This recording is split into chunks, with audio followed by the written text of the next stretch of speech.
Look around. Most men are lost. They waste their best years chasing things that don't matter. They let people walk all over them. They grow weaker, softer, more afraid, until one day they wake up and realize they've wasted their entire life. By then, it's too late. The truth? No one is coming to save you. No woman, no perfect opportunity, no magical sign. The world does not care about your excuses. It rewards strength, and it punishes weakness, brutally. Yet most men spend decades learning this the hard way. By the time they finally wake up, their best years are already gone. But you still have time. If you're tired of being the man who always wonders, what if, then keep watching. Because today, you're going to learn the harshest Stoic lessons that most men only understand when it's too late. Let's get started. Most men will die waiting. They will sit in their chairs, staring at their screens, waiting for life to finally begin. They will wait for the perfect time to start working on their dreams. Wait for the right woman to love them. Wait for the motivation to finally kick in. But it never comes. It never will. The years will pass, their hair will thin, their energy will drain, and the fire in their eyes will dim. They will realize, far too late, that the life they wanted was never coming for them. They were supposed to take it. This is the silent tragedy of most men. They think they have time. They believe they can start later. They assume that life has some grand moment where everything clicks into place and the universe gives them permission to begin. But life doesn't work like that. The man who waits for the perfect moment will spend his entire life waiting, while the man who acts, despite fear, despite doubt, despite imperfection, is the one who truly lives. Most men don't fail because of a lack of intelligence or talent. They fail because they delay, they hesitate. They allow the illusion of one day to rob them of the only time they will ever have, now. This is the first and most painful lesson, and if you don't learn it now, you will learn it when you're staring at a life you regret.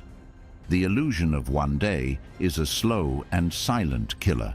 It whispers in your ear that you have time, that things will change, that life will work itself out. It feeds you just enough hope to keep you from acting, but not enough urgency to push you forward. It is the deadliest form of procrastination, because it doesn't feel like procrastination.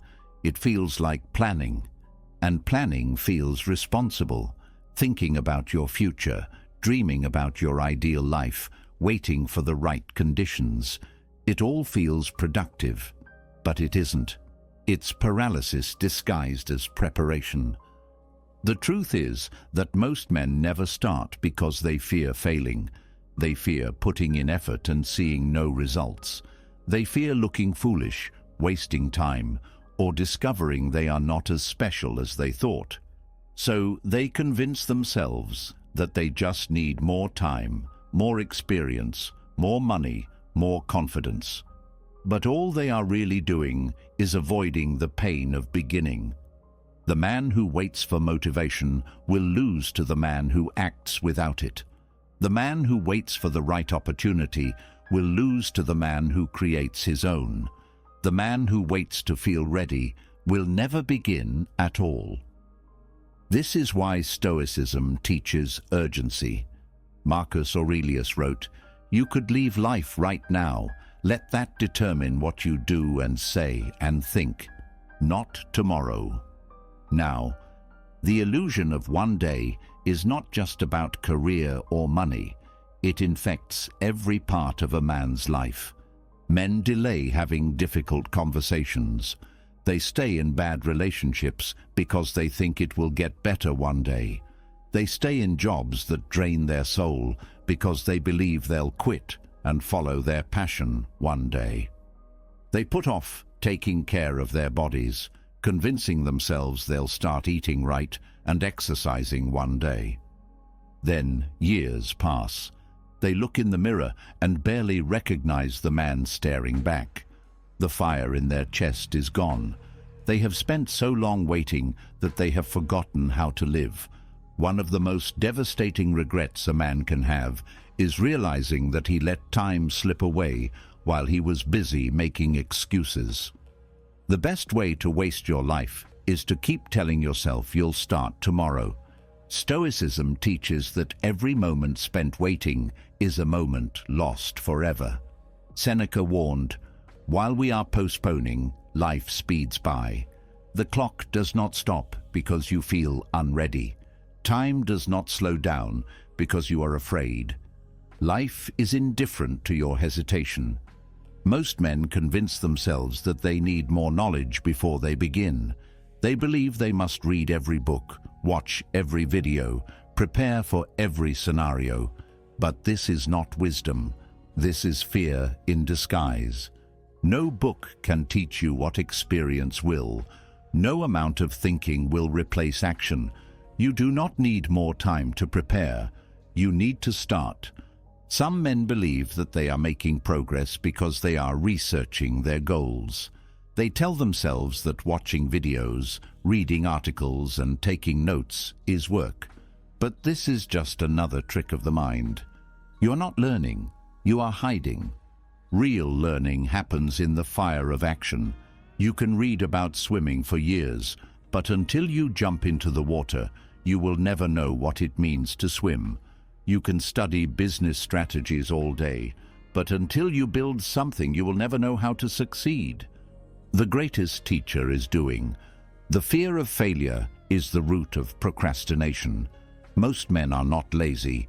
They are just terrified of what will happen if they actually try. They delay their dreams because as long as they don't start, they can still believe in the fantasy of success. But the moment they begin, reality sets in. The dream is no longer just an idea. It is a fight. And fights are messy. They hurt. They challenge you. Most men cannot handle that. They prefer the dream to the struggle. This is why the majority of people live in quiet disappointment. They could have been something, but they weren't willing to face the discomfort of effort. So they tell themselves stories about how they could have done it if only the timing was right, if only they had the right connections, if only they had started younger. But the truth is simpler. They lacked the courage to begin. The man who understands this changes his life overnight. He stops waiting and starts doing. He understands that time will pass regardless. He might as well use it. The difference between a man who succeeds and a man who doesn't is not intelligence, talent, or luck. It is that one man took action while the other waited for the right time. There is no right time. There is no perfect moment. There is only now. The only way to break free from the illusion of one day is to force yourself into action immediately. Not tomorrow, not next week, not next year. Now, if you want to get in shape, do one push-up right now. If you want to start a business, make one phone call today. If you want to write a book, type one sentence before the day ends. Do something, anything, because the moment you take action, you shatter the illusion that you need to wait. You realize that movement is the cure for procrastination. The world belongs to men who take action while others wait. Most men will continue lying to themselves. They will watch this, nod their heads, and go right back to waiting. But you don't have to be most men. If you are tired of wasting time, if you are sick of delaying your potential, if you truly want to change, start now. Because if you don't, one day you will wake up and realize that one day has become never. Most men waste years waiting to start their lives, and when they finally wake up, they make another fatal mistake. They assume that being agreeable, easygoing, and endlessly patient will earn them respect. They believe that if they are kind enough, tolerant enough, and avoid conflict, people will appreciate them. But the world does not reward kindness without strength. It punishes weakness. No one respects a man who allows himself to be mistreated. The moment you tolerate disrespect, whether from friends, family, employers, or partners, you teach the world exactly how to treat you. When you don't set limits, people will take as much as they can. They won't even realize they're doing it, because human nature gravitates toward power. If you don't show any, you become a target. Most men don't recognize this pattern until they've been used, discarded, or taken for granted for years. They wonder why people don't value them, why their opinions are ignored, why they are never the priority. They fail to see that they created this reality by never demanding respect in the first place. The world does not hand out respect freely. It must be earned through self-respect and firm boundaries. Stoicism teaches that a man's sense of self-worth should not be dependent on others, but it should also never be given away cheaply. A man who values himself sets standards for how he is treated. If someone disrespects him, he does not beg for decency. He removes himself from situations that degrade his dignity. If people do not appreciate his presence, he leaves without resentment or explanation. Weak men tolerate mistreatment because they fear conflict. They convince themselves that staying silent keeps the peace. But in reality, there is no peace in suppressing what you truly feel. There is only quiet suffering. Suppressed resentment does not disappear. It festers. It turns into frustration, bitterness, and self-loathing.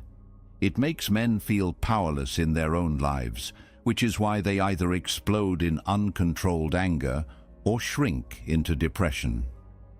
Setting boundaries is not about confrontation or aggression. It is about self-respect. It is about deciding what you will and will not allow in your life and enforcing it without compromise. People will push against your limits to see if they are real. The weak man gives in. The strong man holds firm. There is a simple rule in life. If you let people walk over you, they will. It is not personal. It is not malicious. It is just human nature. People subconsciously test each other's limits. If you do not push back, you are telling them that it is acceptable to take advantage of you. This happens in every area of life. In work, if you accept unfair treatment, you will never be valued. If you work late hours without demanding better pay, your employer will assume you are fine with it. If you allow your co-workers to shift their responsibilities onto you, they will continue to do so.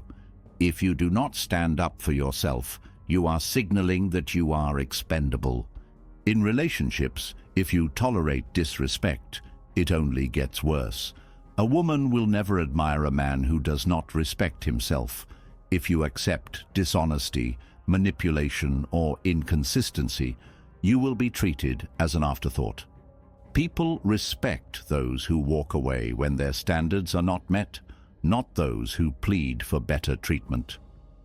With friends, if you are always the one giving but they never reciprocate, you are not in a friendship. You are being used. If they only call when they need something but disappear when you need support, you're not part of their life. You're a convenience. The hard truth is that relationships should be mutually beneficial. If someone does not add value to your life, there is no reason to keep them close. Many men avoid setting boundaries because they fear losing people. They think if they push back, they will be seen as difficult, demanding, or arrogant. But losing people who disrespect you is not a loss. It is a necessary removal. If a person's respect is conditional on you being passive, it was never real respect to begin with. Stoicism teaches that external opinions should not dictate self-worth.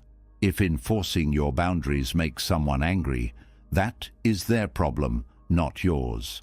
A person who truly values you will respect your limits. A person who only values what they can get from you will be offended. This is the easiest way to distinguish between who is genuine and who is selfish.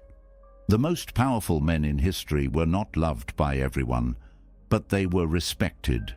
They did not tolerate mistreatment, not because they were aggressive, but because they valued themselves too much to allow it. They understood that a man without standards is a man without dignity. Marcus Aurelius ruled the greatest empire in the world, yet he wrote daily reminders to himself about maintaining his values. He understood that leadership is not about pleasing everyone. It is about standing firm in what you believe.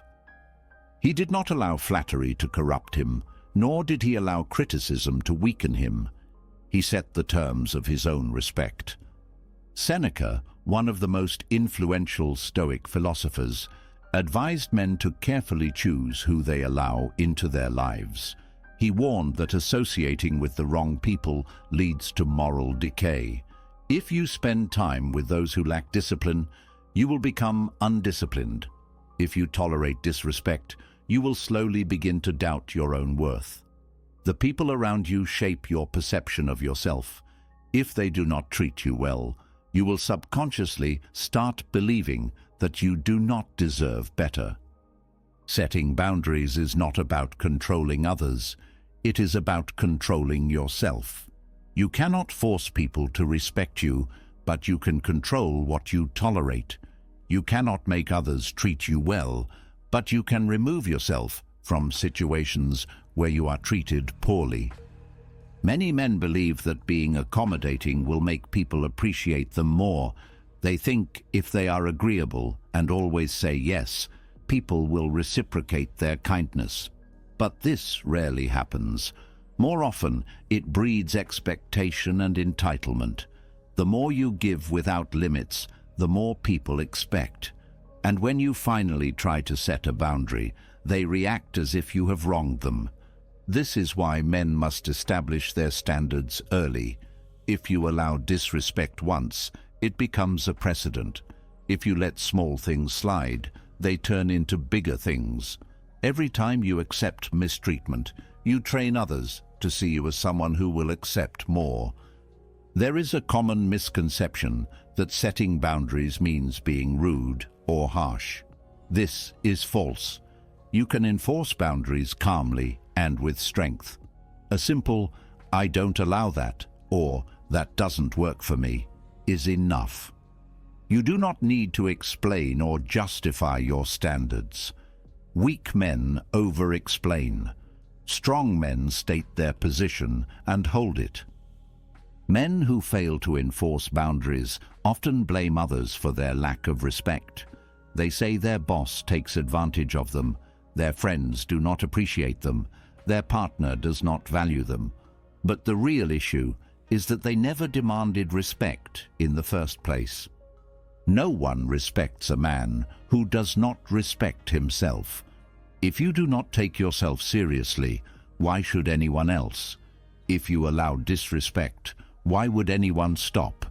If you do not value your time, why would anyone else? Respect is not given. It is earned by the way you carry yourself, the way you respond to mistreatment, and the way you define your own worth. Some men learn this early. Others only realize it after years of frustration, after being used, ignored, and cast aside. The difference between the two is simple. One set his standards before the world tried to define them for him. The other let people decide his worth for him. There is no peace in passivity. There is no dignity in endless patience. There is no respect in being a man who allows himself to be treated as an option. The world will always test you. People will see how much they can get away with. If you do not make it clear where the line is, they will keep crossing it. If you want respect, start by respecting yourself. Speak with authority. Say no without guilt. Walk away from what does not serve you. The moment you do, everything will change. Because the truth is, people only treat you as well as you require them to. Respect is earned through strength, and strength is built through hardship. The moment a man stops demanding respect, he starts losing it. But there is something even more dangerous than being disrespected by others.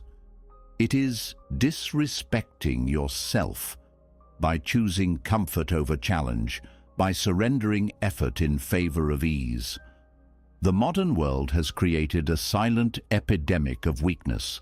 Men no longer have to fight to survive. They do not have to push themselves. They do not have to endure.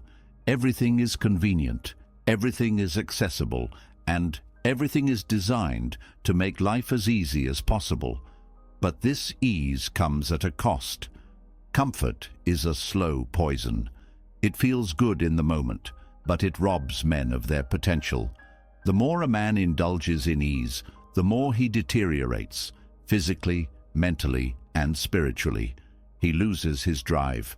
His discipline fades, his body weakens, his mind softens, and before he realizes what has happened, he has become irrelevant, a spectator in his own life rather than the one in control. Marcus Aurelius ruled the most powerful empire in history, yet he trained himself to endure discomfort daily. He slept on the floor when he could have rested in the finest beds. He practiced self-denial when he could have indulged in unlimited luxury. He did this not because he had to, but because he knew a fundamental truth. Comfort breeds weakness, and hardship breeds strength. A man who seeks only comfort will never accomplish anything of significance. He will never push his limits. He will never see what he is truly capable of. He will waste his best years in a haze of distractions, conveniences, and easy pleasures. Hardship is not something to avoid, it is something to embrace. The greatest men in history were forged through struggle. The men who built empires, led revolutions, and changed the world were not shaped by luxury. They were shaped by adversity. They were hardened by resistance. They became something greater by enduring what most men would run from. Comfort is the greatest trap because it feels harmless. It is not an obvious enemy. It does not come with warning signs. It does not demand a decision. It creeps in slowly, lulling men into passivity. It makes them believe they are safe when, in reality, they are slowly being stripped of everything that makes them powerful. A man who does not challenge himself regularly will decay. His body will atrophy, his mind will dull, and his spirit will weaken. He may not even notice it happening.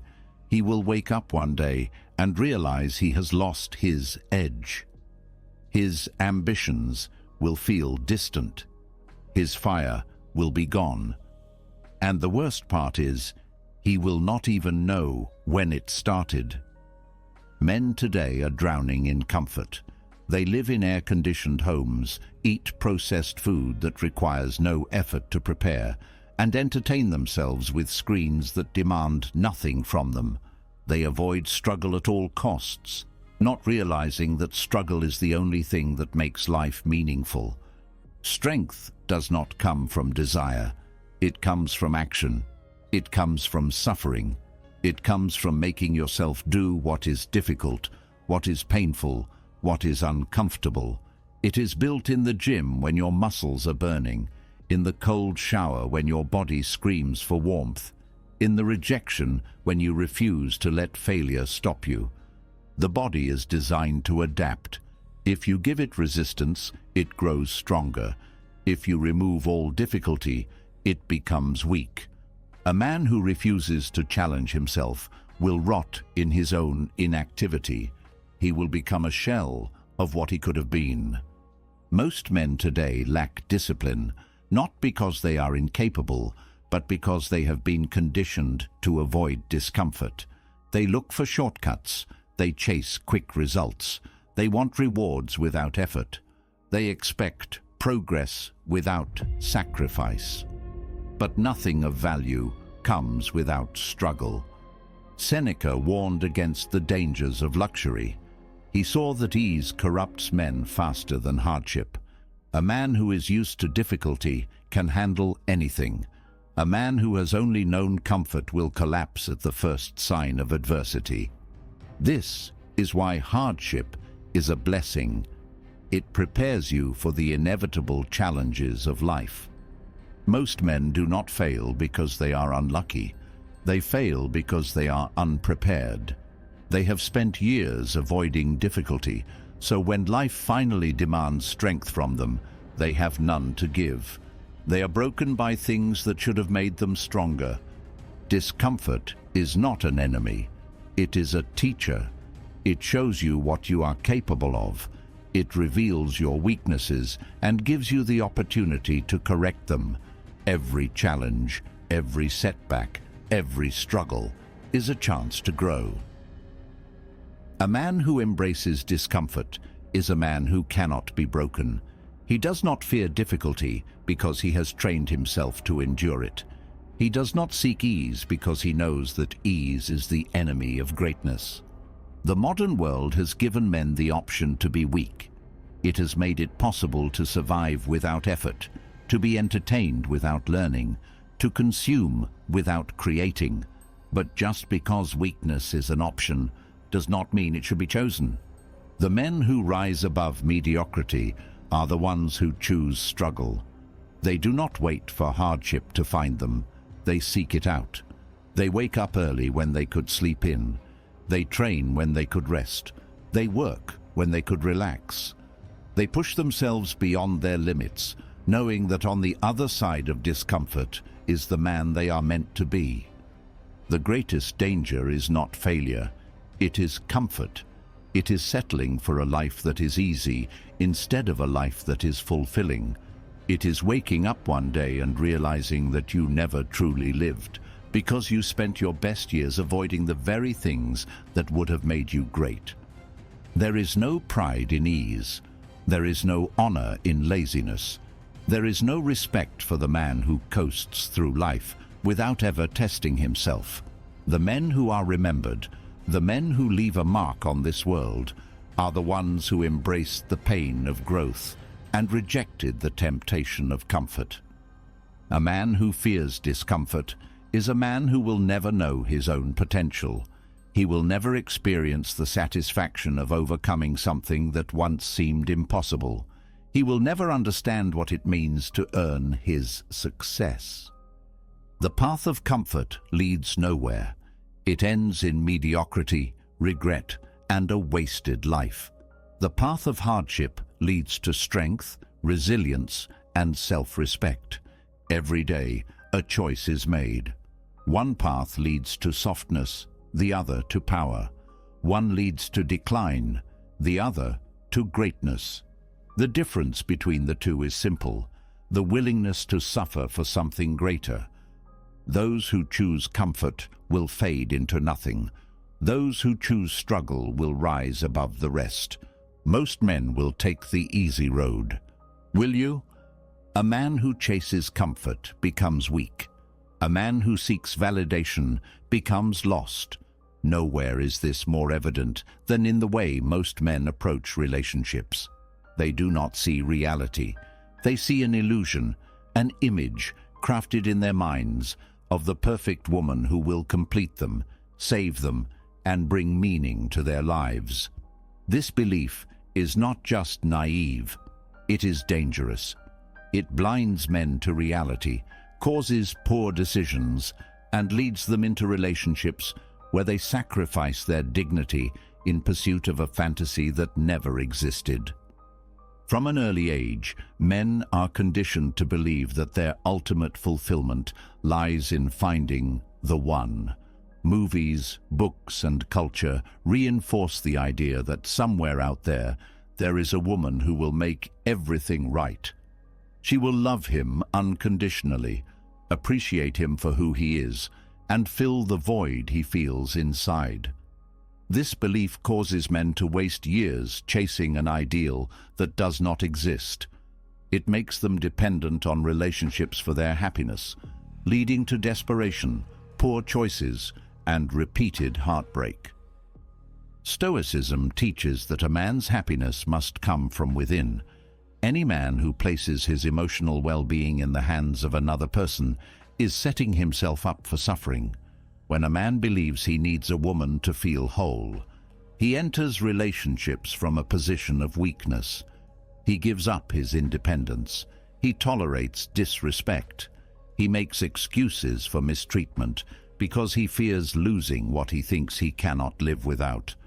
In reality, he is not in love with the woman. He is in love with the illusion she represents. This is why so many men stay in toxic relationships. They do not see them for what they are. They hold on to the hope that things will return to the way they were in the beginning. But relationships built on fantasy, not reality, always collapse under the weight of truth. A man who understands this does not place his self-worth in the hands of another. He does not need validation to feel complete. He does not chase. He does not beg. He does not tolerate mistreatment in the hope that love will fix everything. Most men confuse attraction with destiny. They meet a woman who excites them, and they believe it is fate. They do not pause to think rationally. They ignore red flags. They become blind to anything that does not fit their idea of what they want her to be. This is why so many men end up with the wrong person. They do not choose. They surrender. They let emotions dictate their actions, and in doing so, they give away control over their own lives. A man who believes in the right woman often makes himself too available, too eager, too willing to please. He thinks that by proving his devotion, he will be rewarded with love. But human nature does not work this way. People do not respect those who sacrifice their own dignity for approval. A man who places a woman on a pedestal will never be seen as an equal. He will be seen as weak, and weakness invites mistreatment.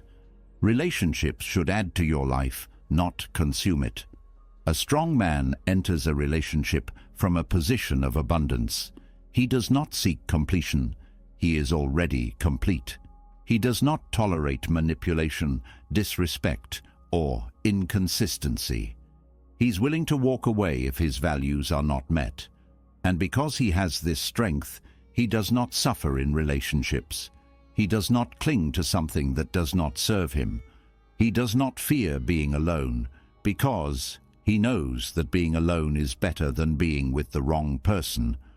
Most men suffer in relationships because they have never truly built themselves first. They expect a woman to give them purpose, confidence, and happiness. But no one can give you what you do not first create for yourself. A man who has not built his own life will always enter relationships from a position of neediness. And neediness leads to emotional dependence, which leads to control, jealousy, and fear of loss. This is why so many men experience heartbreak. It is not the loss of a woman that destroys them.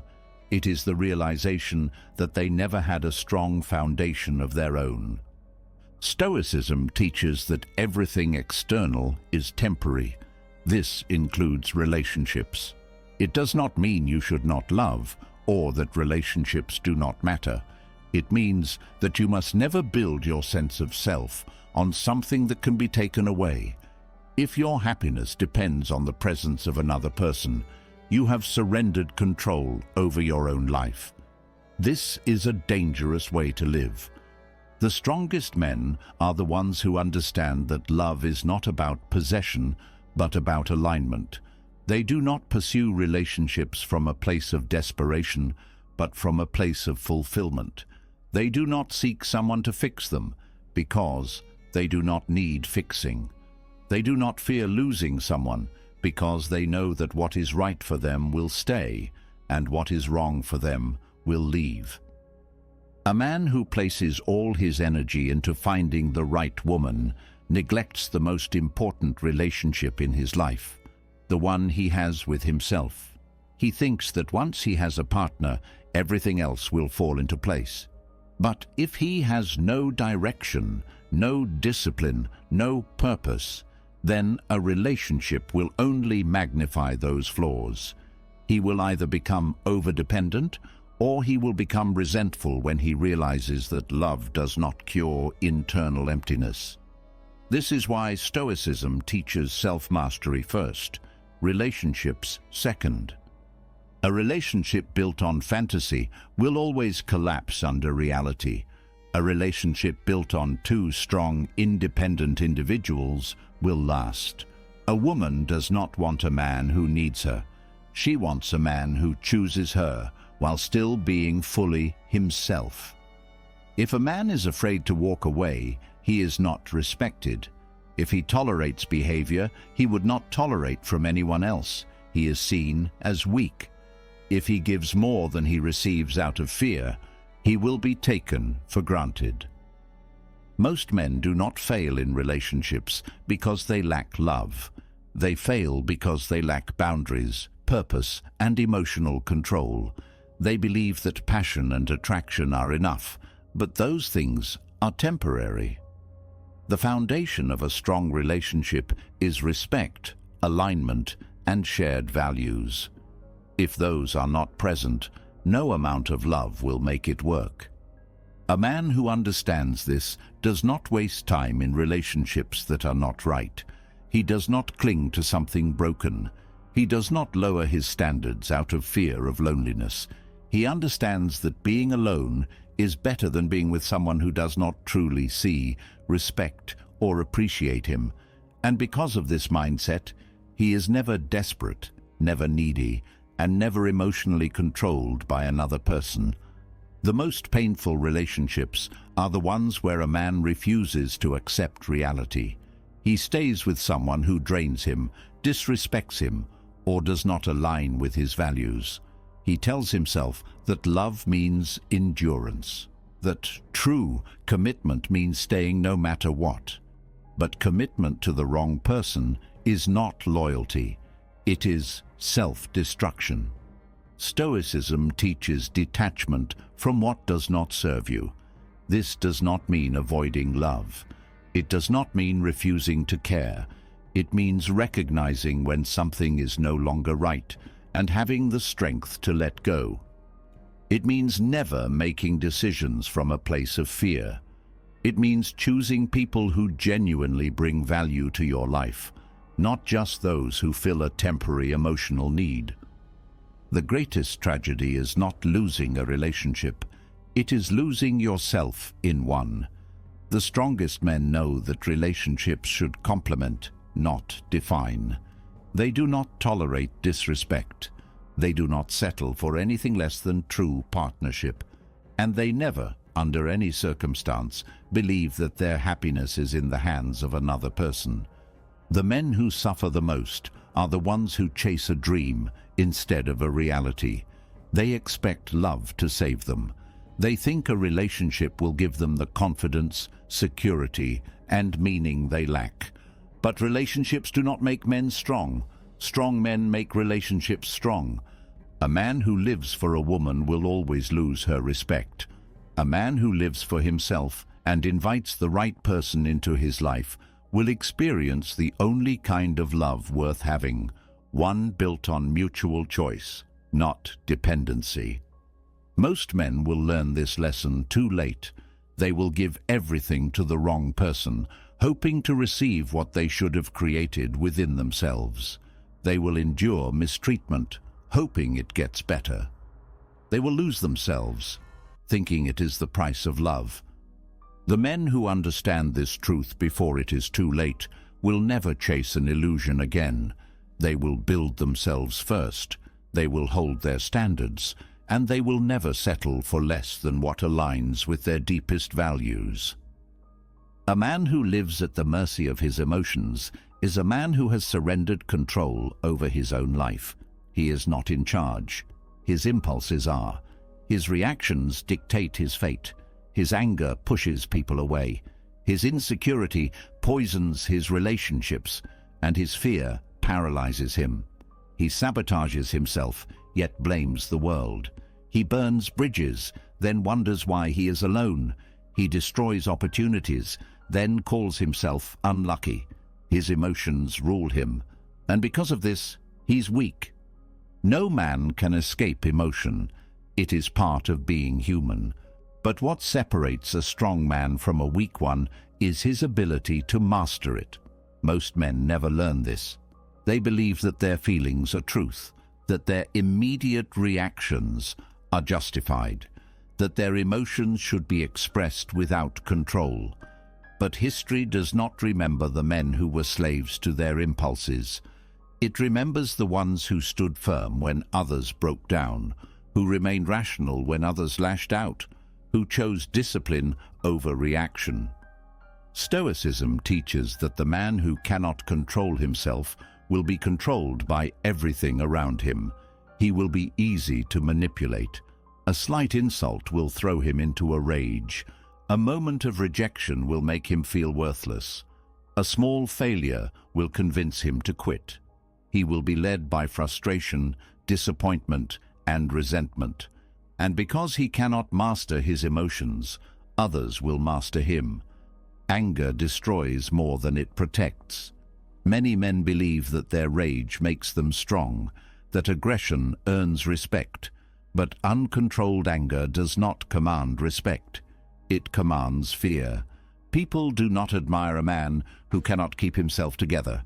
They tolerate him, avoid him, or despise him. A man who lashes out is not seen as powerful. He is seen as weak, unstable, and incapable of control. He ruins relationships, repels opportunities, and makes himself a target. The greatest leaders in history were not the ones who reacted emotionally. They were the ones who stayed calm under pressure, who remained composed in chaos, who did not let their feelings dictate their decisions.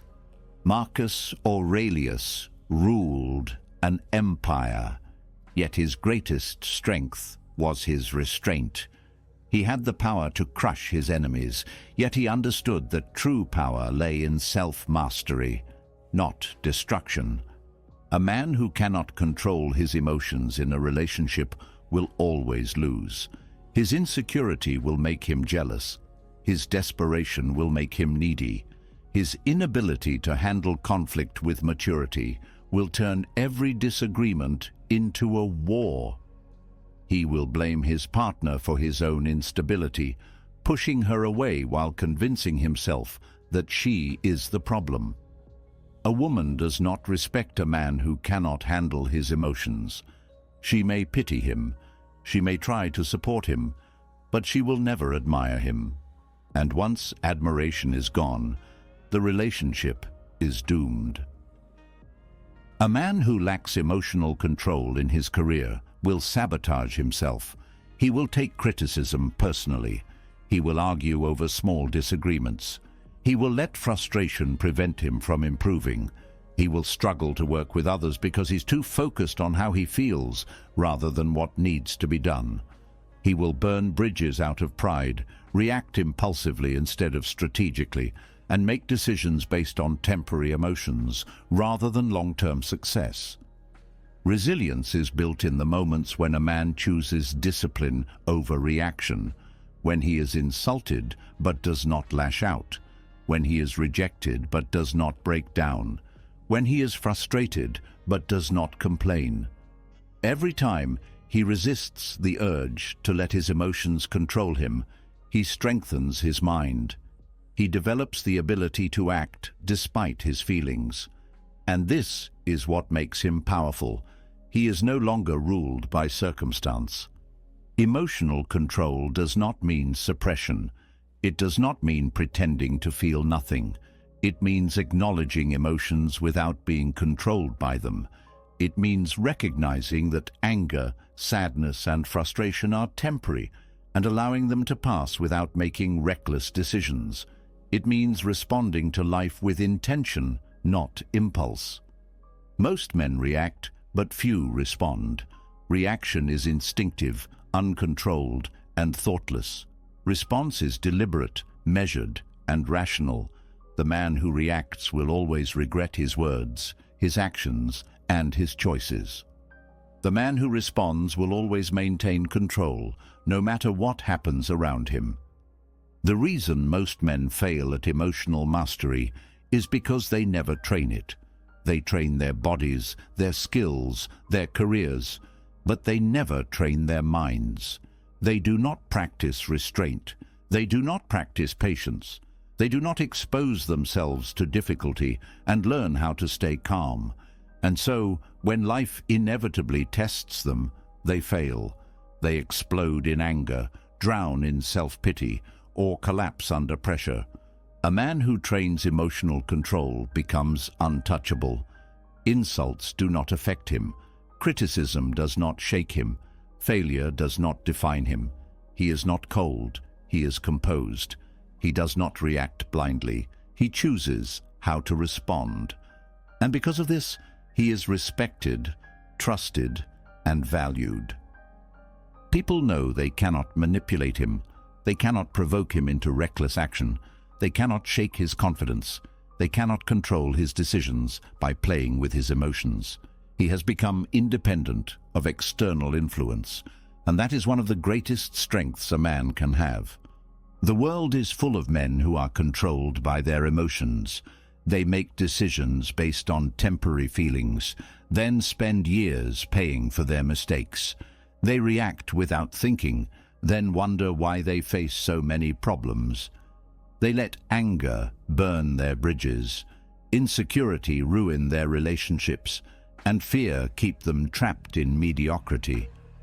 A man who is driven by emotion is a man who cannot be trusted. He cannot trust himself because he never knows how he will react.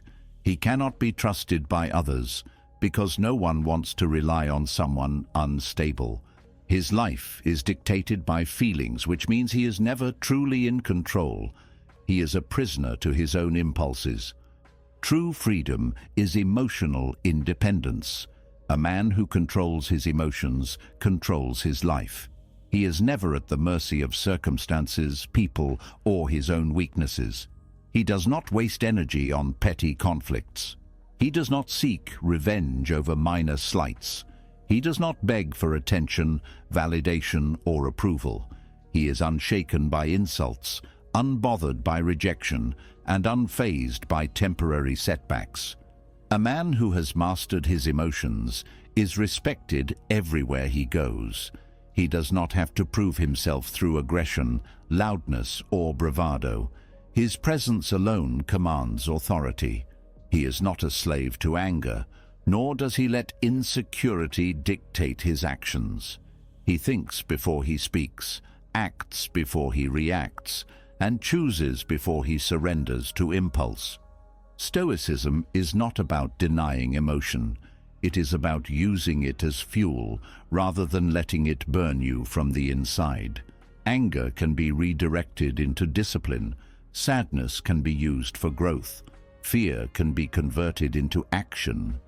But this can only happen when a man owns his emotions instead of letting them own him.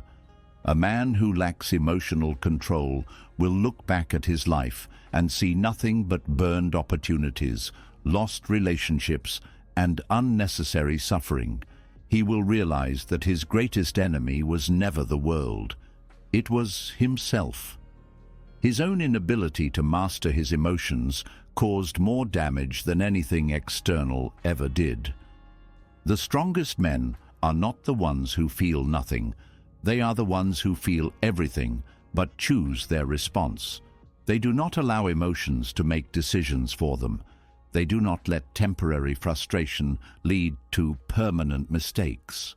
They train their minds as much as their bodies, knowing that the greatest battles are always fought internally. Most men will continue to be slaves to their emotions. They will react impulsively, blame others, and let their feelings dictate their future. But the man who understands this lesson, who takes responsibility for his own mind, will become unshakable, untouchable, and unstoppable.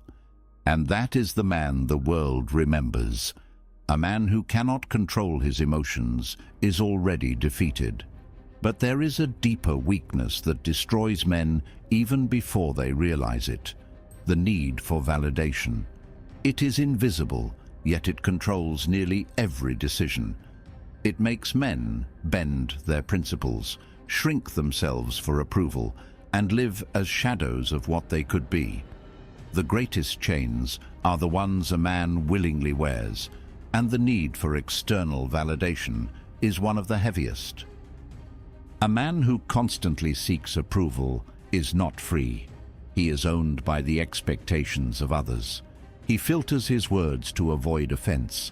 He changes his actions to fit in, and he measures his worth by how much attention, praise, or acceptance he receives.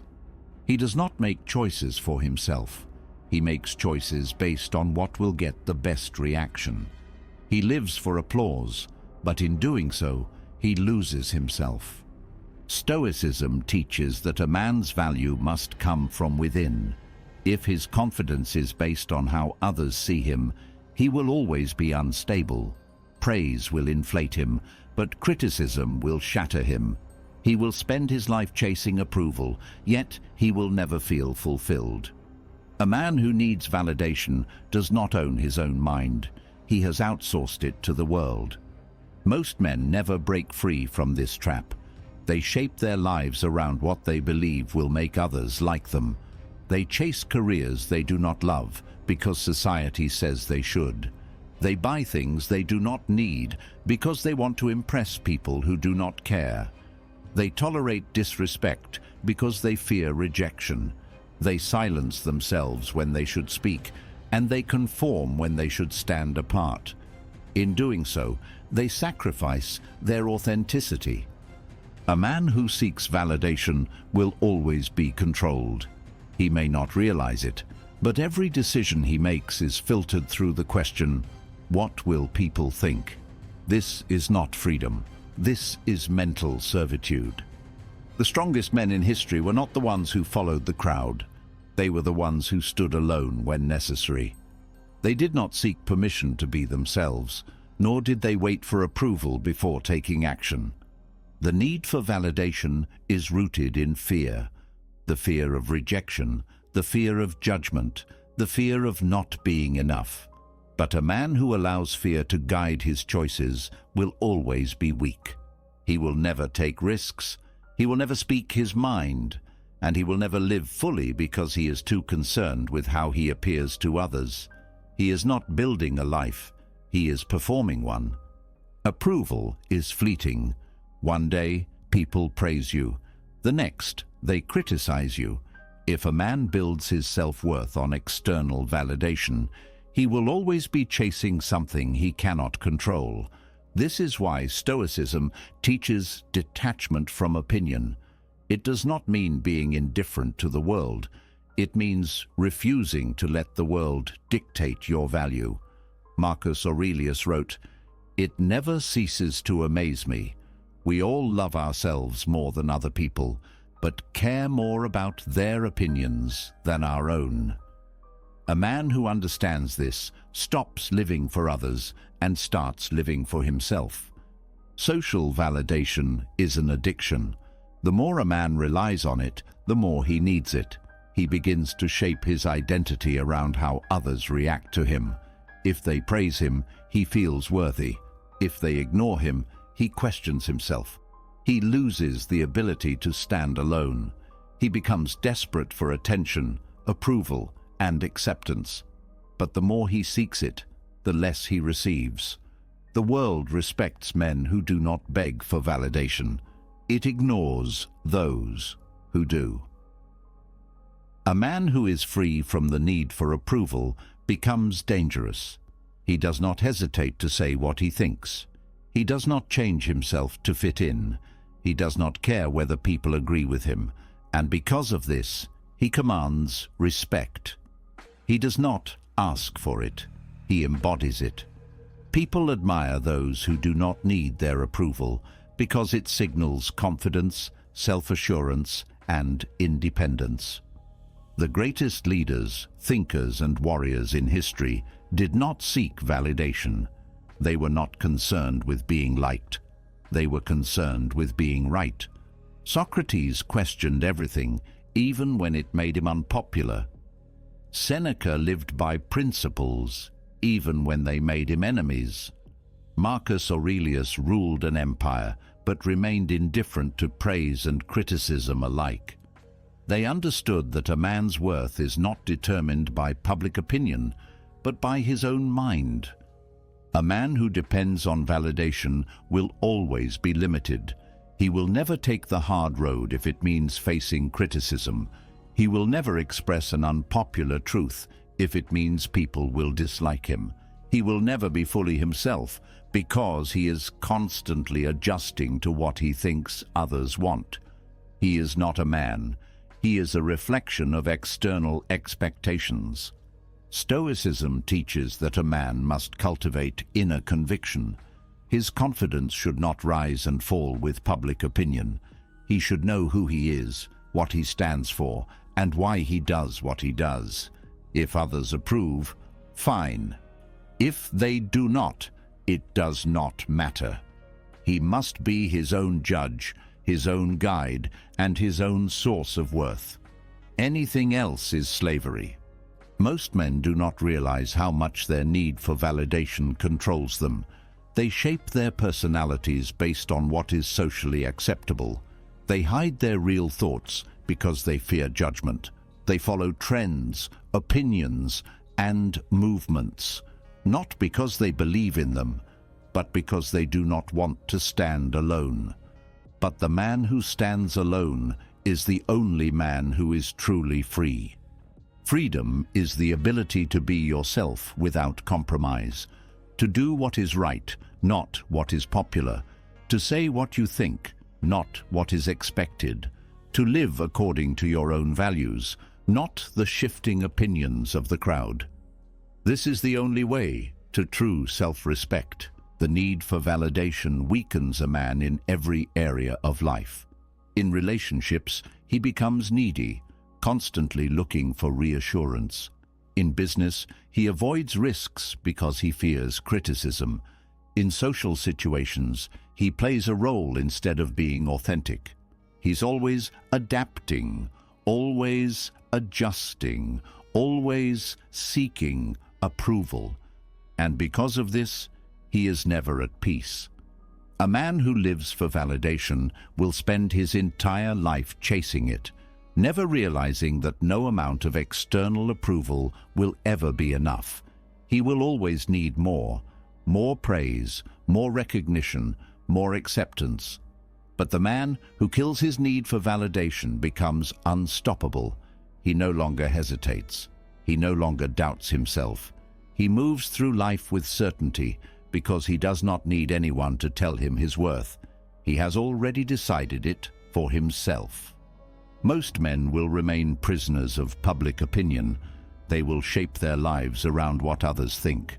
They will waste years seeking validation, bending, adjusting, and filtering themselves for approval that never truly satisfies. But the man who chooses himself over the opinions of others will experience a freedom most will never know. No man can fully control the world around him, but every man can control how much power he gives to other people's opinions. Those who seek approval will always be slaves to it. Those who reject it will always be free.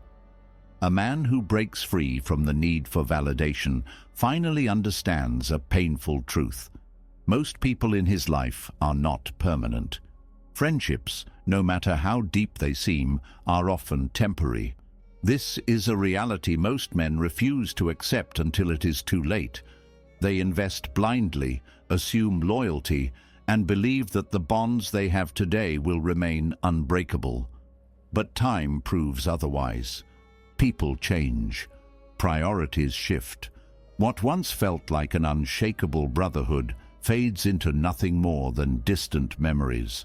Some friendships dissolve quietly, others end abruptly, and many men are left wondering what happened, why they are no longer a priority, why those who once swore loyalty now seem indifferent.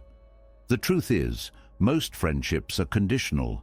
They exist because of shared circumstances, common interests, or mutual benefit. When those factors disappear, so do the friendships. Stoicism teaches detachment, not from people, but from expectations. Expecting lifelong friendships sets a man up for disappointment. Believing that loyalty is permanent blinds him to reality. A strong man values friendships, but he doesn't depend on them. He enjoys them while they last, but doesn't base his sense of security on their continuation. He understands that no matter how close a friend is today, there is no guarantee they will still be there in a decade. Most men fail to recognize this because they confuse history with loyalty. They assume that because someone has been in their life for years, they will always be there. But loyalty is not measured in time, it is measured in action. Many men have long friendships that are meaningless, relationships that exist only out of habit, not mutual respect. There are people they call friends who would not stand by them in hardship. They mistake longevity for depth. A man who understands this reality does not cling to friendships that have outlived their purpose. He does not hold on to relationships that drain him, nor does he feel obligated to maintain connections that no longer align with his values. He accepts that some people are only meant to be in his life for a season, and when that season ends, he lets go without bitterness. Most friendships are built on convenience. They form because of shared environments, school, work, hobbies, or similar life stages. But when circumstances change, those bonds often fade. A man who expects all his friendships to withstand the test of time fails to see that most people are not meant to stay forever. They are meant to play a role in one part of his life and then move on. This is why friendships should be valued in the moment, not taken for granted. When a man understands their temporary nature, he appreciates them more while they exist. He does not assume they will last forever, so he doesn't waste time on meaningless interactions. He invests in the friendships that add value, but he doesn't resist when people drift away. Clinging to friendships that no longer serve him weakens a man. Many hold on to people out of nostalgia or obligation, even when those relationships bring nothing but negativity. They tolerate disrespect, accept one-sided loyalty, and ignore the reality that some friendships should end. Not every bond is meant to last, and forcing it only leads to resentment. Stoicism teaches that self-reliance is the foundation of strength.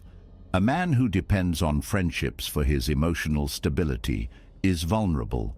If his sense of worth is tied to his social circle, he will struggle when those connections fade. He will chase after people who have already moved on. He will feel betrayed by the natural course of life, rather than accepting it as part of the human experience. A man who does not depend on friendships is a man who cannot be shaken by their loss. He appreciates people without attaching his identity to them. He values relationships, but he does not let them define him. He can stand alone without feeling abandoned. He can move forward without needing permission from others, and because of this, he is never desperate for companionship. His friendships are a choice, not a necessity. The harsh truth is that most friendships are transactional. People stay in your life because there is something they gain, whether it is support, entertainment, status, or opportunity. This is not a bad thing. It is simply reality. The problem arises when a man does not recognize when the transaction is over. He continues giving long after the other person has stopped.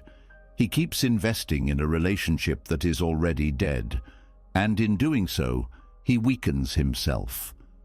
A strong man knows when to walk away. If a friendship no longer adds value to his life, he does not cling to it out of guilt or sentimentality. He does not force connection where there is none. He does not beg for time, attention, or loyalty. He accepts that some people will leave, and he lets them. Most men learn this lesson too late. They waste time chasing people who have already moved on. They feel betrayed when friends grow distant, They hold on to old relationships out of fear of loneliness. But loneliness is not the absence of friends. It is the absence of self-sufficiency. A man who has a strong sense of self never fears being alone because he is not dependent on external validation. There is a difference between appreciating friendships and needing them. A man who appreciates his friendships enjoys them while they last, but does not fear their end. A man who needs friendships becomes weak. His happiness is controlled by others. His self-worth is tied to his social circle, and his decisions are influenced by the fear of losing connections. The strongest friendships are built on mutual growth, not obligation. A real friend does not stay in your life out of habit. They stay because the bond still serves a purpose. They challenge you, push you, and bring value to your journey. Anything less is not a friendship. It is simply familiarity. Many men surround themselves with people who hold them back. They maintain friendships with those who do not share their ambition, discipline, or values. They stay connected to those who do not inspire them to be better. They remain in circles where mediocrity is accepted, where growth is discouraged, where comfort is prioritized over progress. And because of this, they never evolve. A man who prioritizes his own growth naturally outgrows many of his friendships. This is not something to fear, it is something to embrace. Not everyone is meant to follow the same path. If a man is committed to becoming his best self, he will naturally separate from those who are content with staying the same. And that is not a loss. It is an inevitable result of progress. Friendships should be chosen carefully, maintained intentionally, and released when necessary. A man should never feel guilty for outgrowing those who do not grow with him.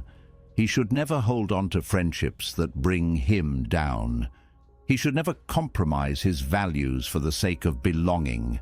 And he should never fear standing alone, because a man who stands alone stands stronger than a man who relies on weak foundations. Most friendships are temporary, and that is not a bad thing. It is simply the way life works. The problem is not that friendships end. The problem is failing to accept when they should. When a man understands this, he stops resisting change. He stops mourning what was lost and starts appreciating what remains.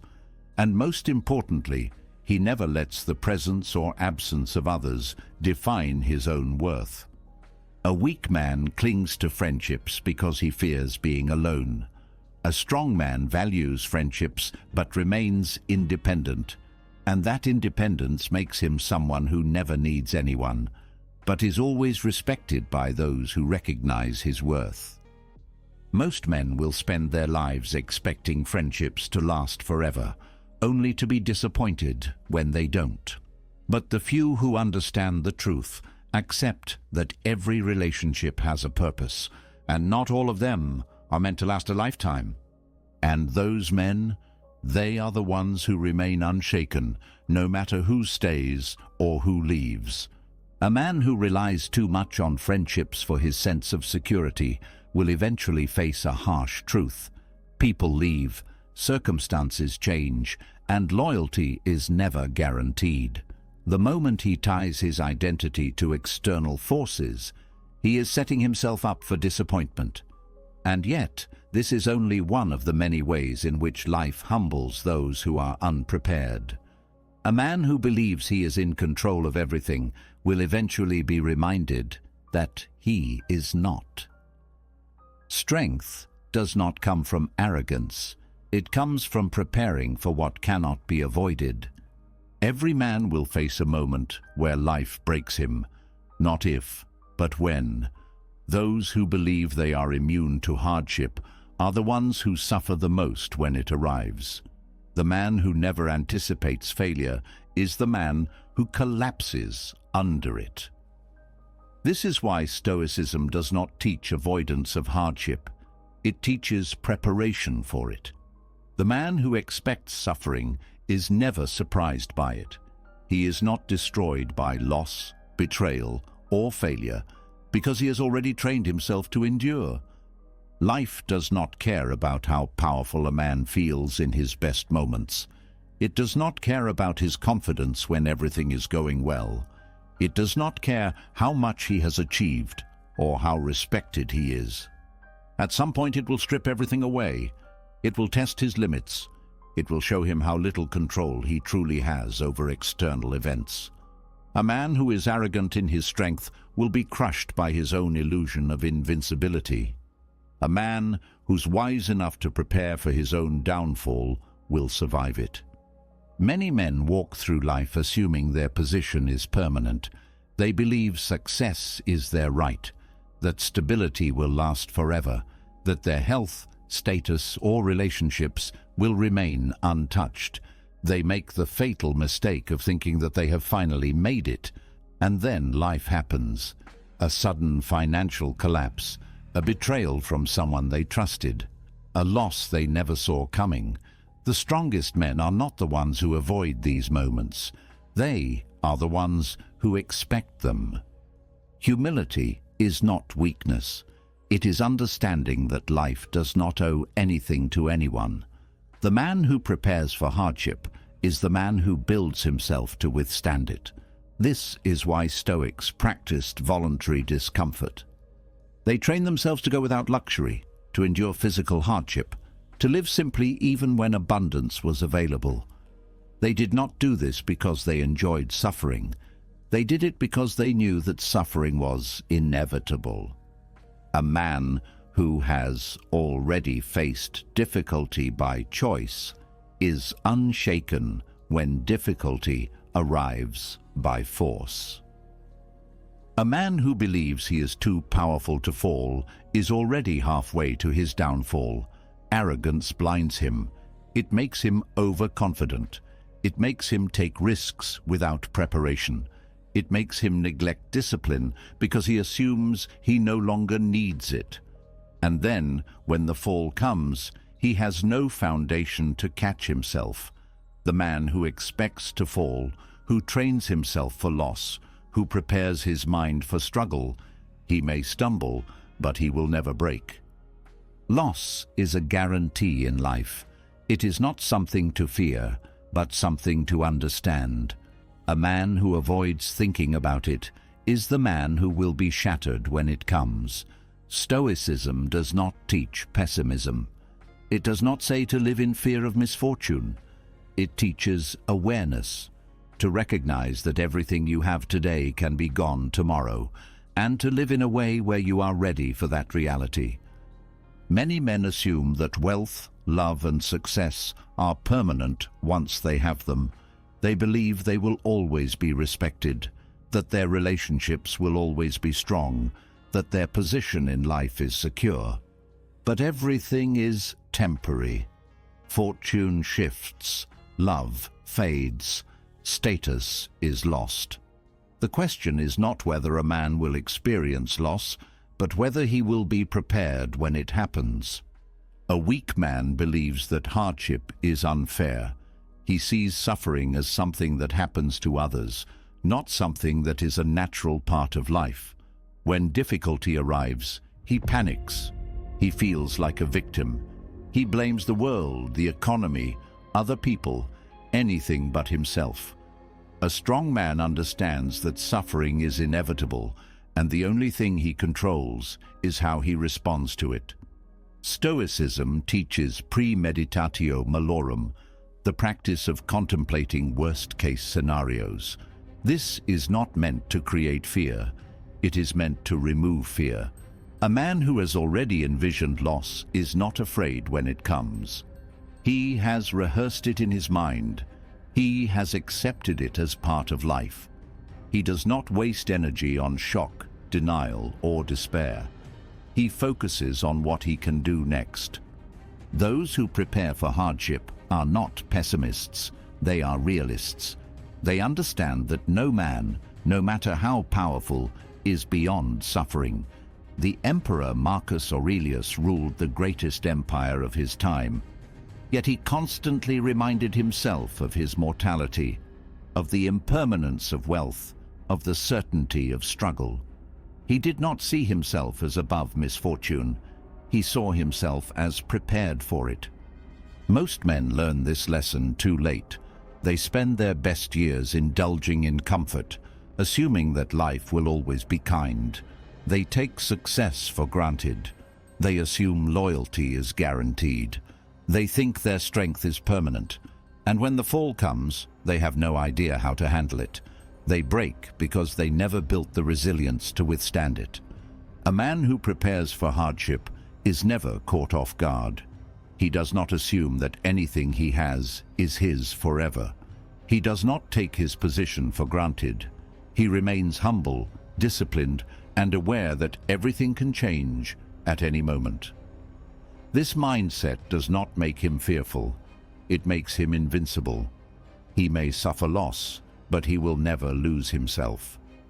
Most men will spend their lives believing that they are immune to failure until they are forced to face it. But the man who prepares for the fall before it comes is the man who will always rise again. He does not resist reality. He does not complain about misfortune. He accepts life as it is, not as he wishes it to be. And because of that, he is never truly defeated. A man who prepares for hardship does not seek comfort in illusions. He does not waste time trying to protect himself from the inevitable. He understands that security is not real. It is something people create in their minds to feel safe. But safety is never guaranteed. The belief that life can be controlled is what makes men weak. They build their entire existence around stability, only to realize too late that everything they relied on can disappear in an instant. Most men chase security as if it is something they can earn and hold on to.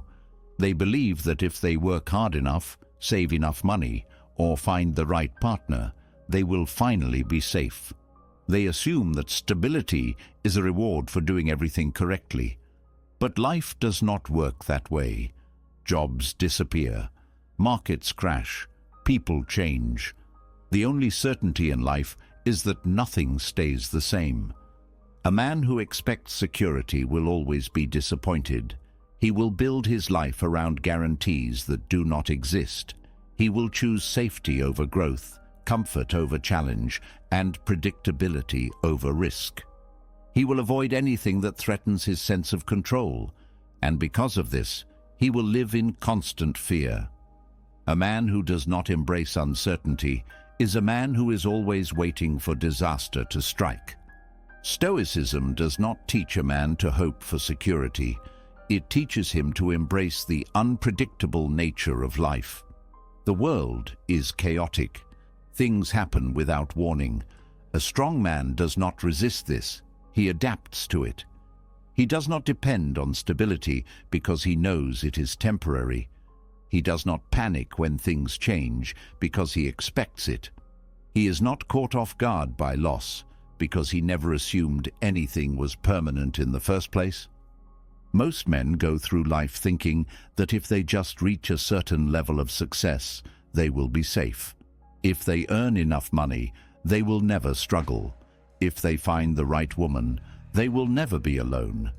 If they build a stable career, they will never have to worry about the future. But this mindset is built on fragile foundations.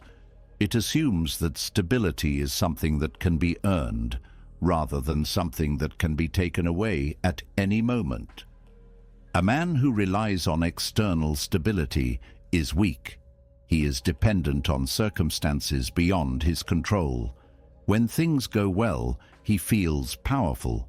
When things fall apart, he feels helpless. His confidence is not real. It is an illusion that disappears the moment his security is threatened. A man who builds his sense of strength on things that can be lost has no real strength at all. The world respects those who are unshaken by uncertainty. A man who is not afraid of losing what he has cannot be manipulated. He cannot be controlled by fear. He does not make decisions based on security. He makes decisions based on what is right, what is necessary, and what aligns with his principles. This is why Stoicism teaches detachment from external outcomes. It is not about being careless. It is about refusing to let temporary circumstances dictate one's inner stability. A man who understands this truth does not hesitate to take risks. He does not need a guarantee of success before he acts. He does not waste years waiting for the perfect conditions to pursue what he wants. He moves forward, knowing that uncertainty is part of life. Most men wait. They postpone their goals, their ambitions, and their dreams because they want certainty. They want proof that they will not fail. But in waiting for security, they waste their most valuable resource, time. Fear of uncertainty keeps men trapped in mediocrity. They choose safe jobs they do not enjoy. They stay in relationships that no longer serve them. They hold on to routines that drain them, all because they fear the unknown, more than they fear a life of quiet misery. They convince themselves that predictability is better than possibility, even if it means never living fully. A man who is not afraid of losing everything is a man who is truly free. He does not cling to wealth because he knows it can disappear. He does not build his life around another person because he knows people change. He does not depend on a job to define him because he knows careers are temporary. He is prepared to walk away from anything that no longer serves him, and because of this, he is never trapped. Many men believe that living without security means living recklessly, but the opposite is true. The man who accepts uncertainty is the man who makes the smartest decisions. He is not blinded by comfort. He doesn't make choices out of fear. He doesn't waste time building a false sense of control. He focuses on what he can control: his mind, his actions, and his resilience. Stoicism teaches that the only real security is inner strength. No external factor can provide true stability. The world is unpredictable. A man who places his peace in things outside himself will always be at risk of losing it. But a man who has trained himself to handle uncertainty, who has prepared his mind for chaos and instability, can face any challenge without breaking. Most men will never understand this. They will spend their lives chasing stability, only to realize too late that it does not exist. They will live cautiously, avoiding risk, avoiding discomfort, avoiding anything that threatens their illusion of control. And because of this, they will never experience true freedom. A man who embraces uncertainty is a man who commands his own fate. He does not ask for guarantees. He does not hesitate because of fear.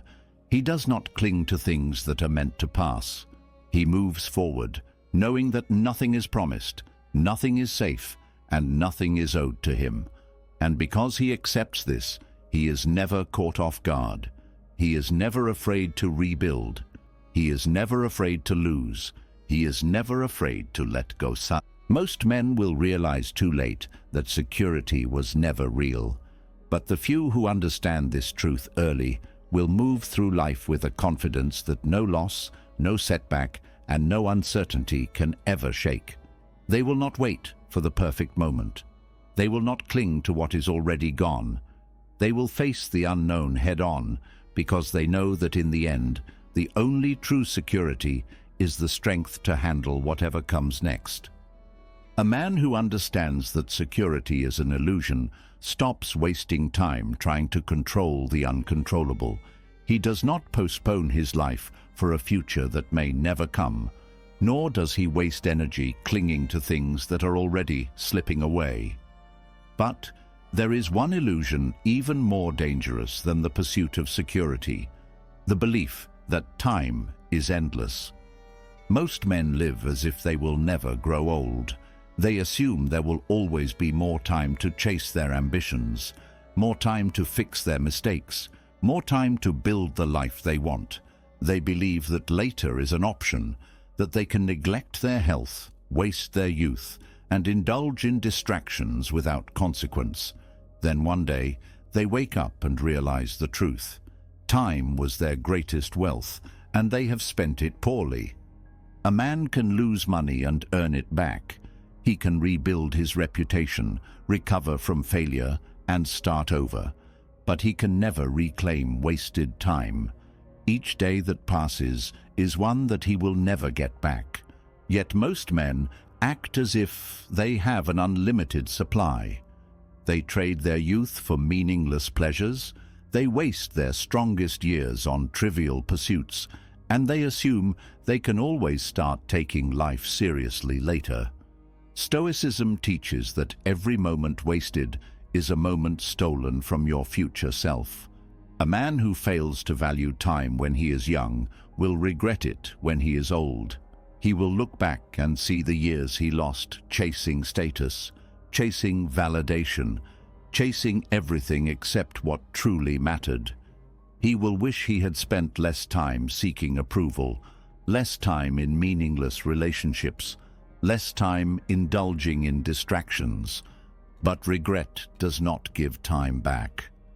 The world convinces men that youth is meant to be wasted, that their strongest years should be spent in pursuit of pleasure, in indulgence, in recklessness, that they have all the time in the world to get serious later. But later never comes. A man who does not learn discipline when he is young will not suddenly develop it when he is old.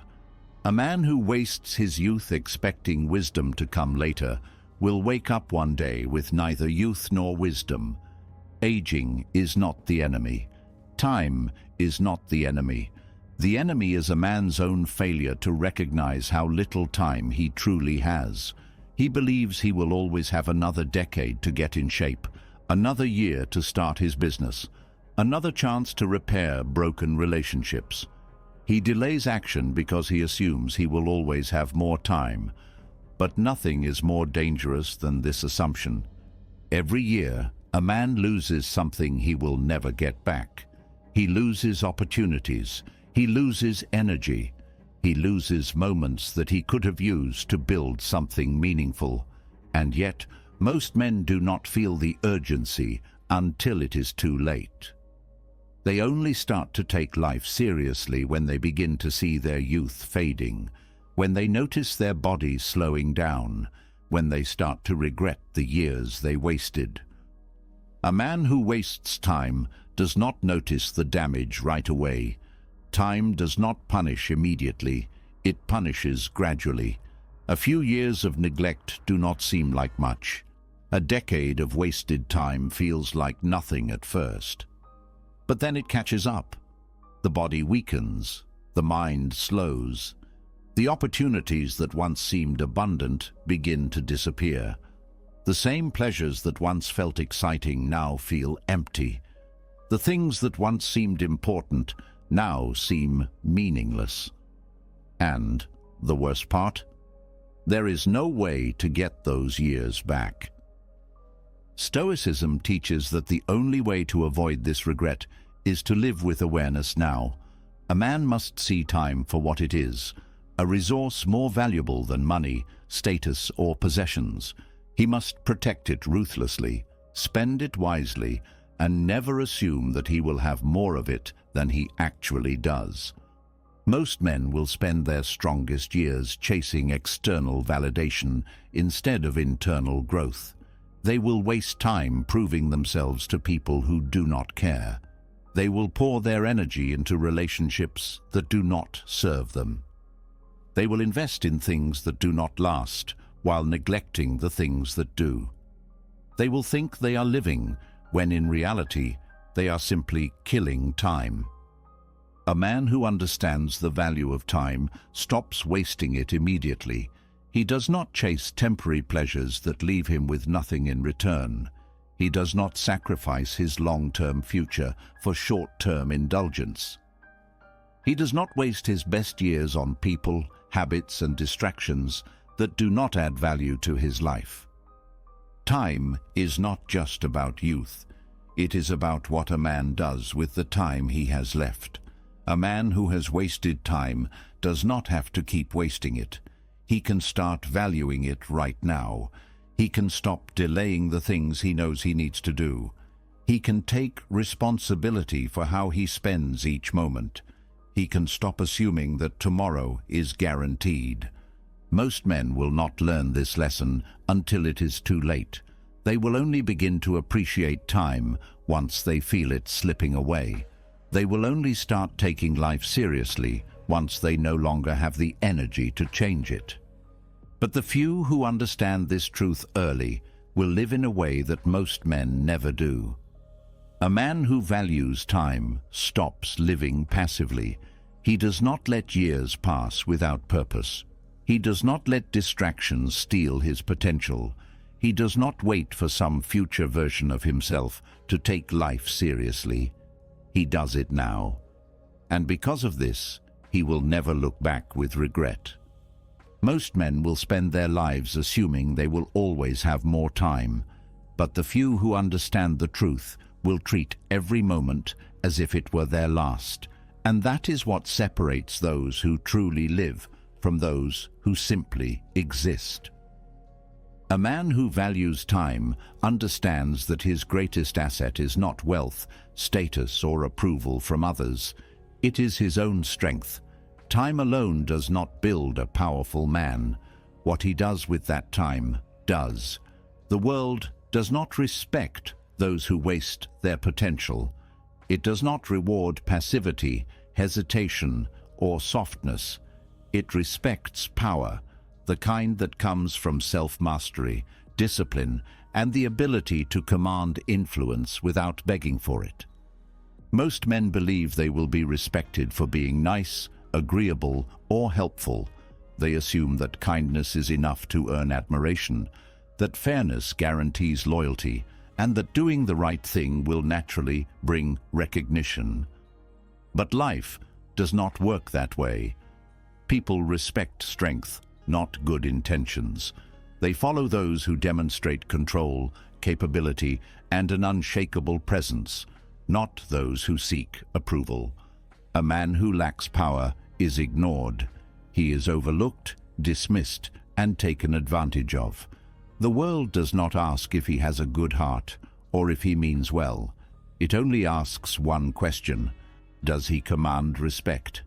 If the answer is no, he is treated as insignificant. Stoicism teaches that power does not come from aggression or domination. It comes from self-control, competence, and unbreakable willpower. A man who cannot control himself, his emotions, his impulses, his mind, is weak, no matter how kind or intelligent he may be. Strength is not about forcing others to listen. It is about being so undeniable that they have no choice but to pay attention. Most men never develop this kind of power. They believe influence is something they can buy, something that is given to them, or something that comes with time.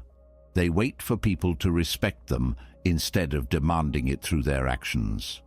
They waste years trying to be liked when they should be building the kind of presence that cannot be ignored. A man who commands respect does not seek it.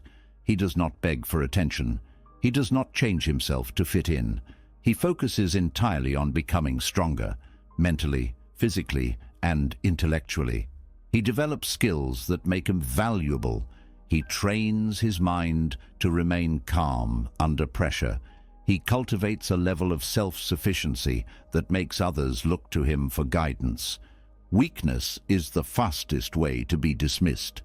A man who cannot stand his ground will be walked over. If he is easily offended, easily intimidated, or easily manipulated, he will never be taken seriously.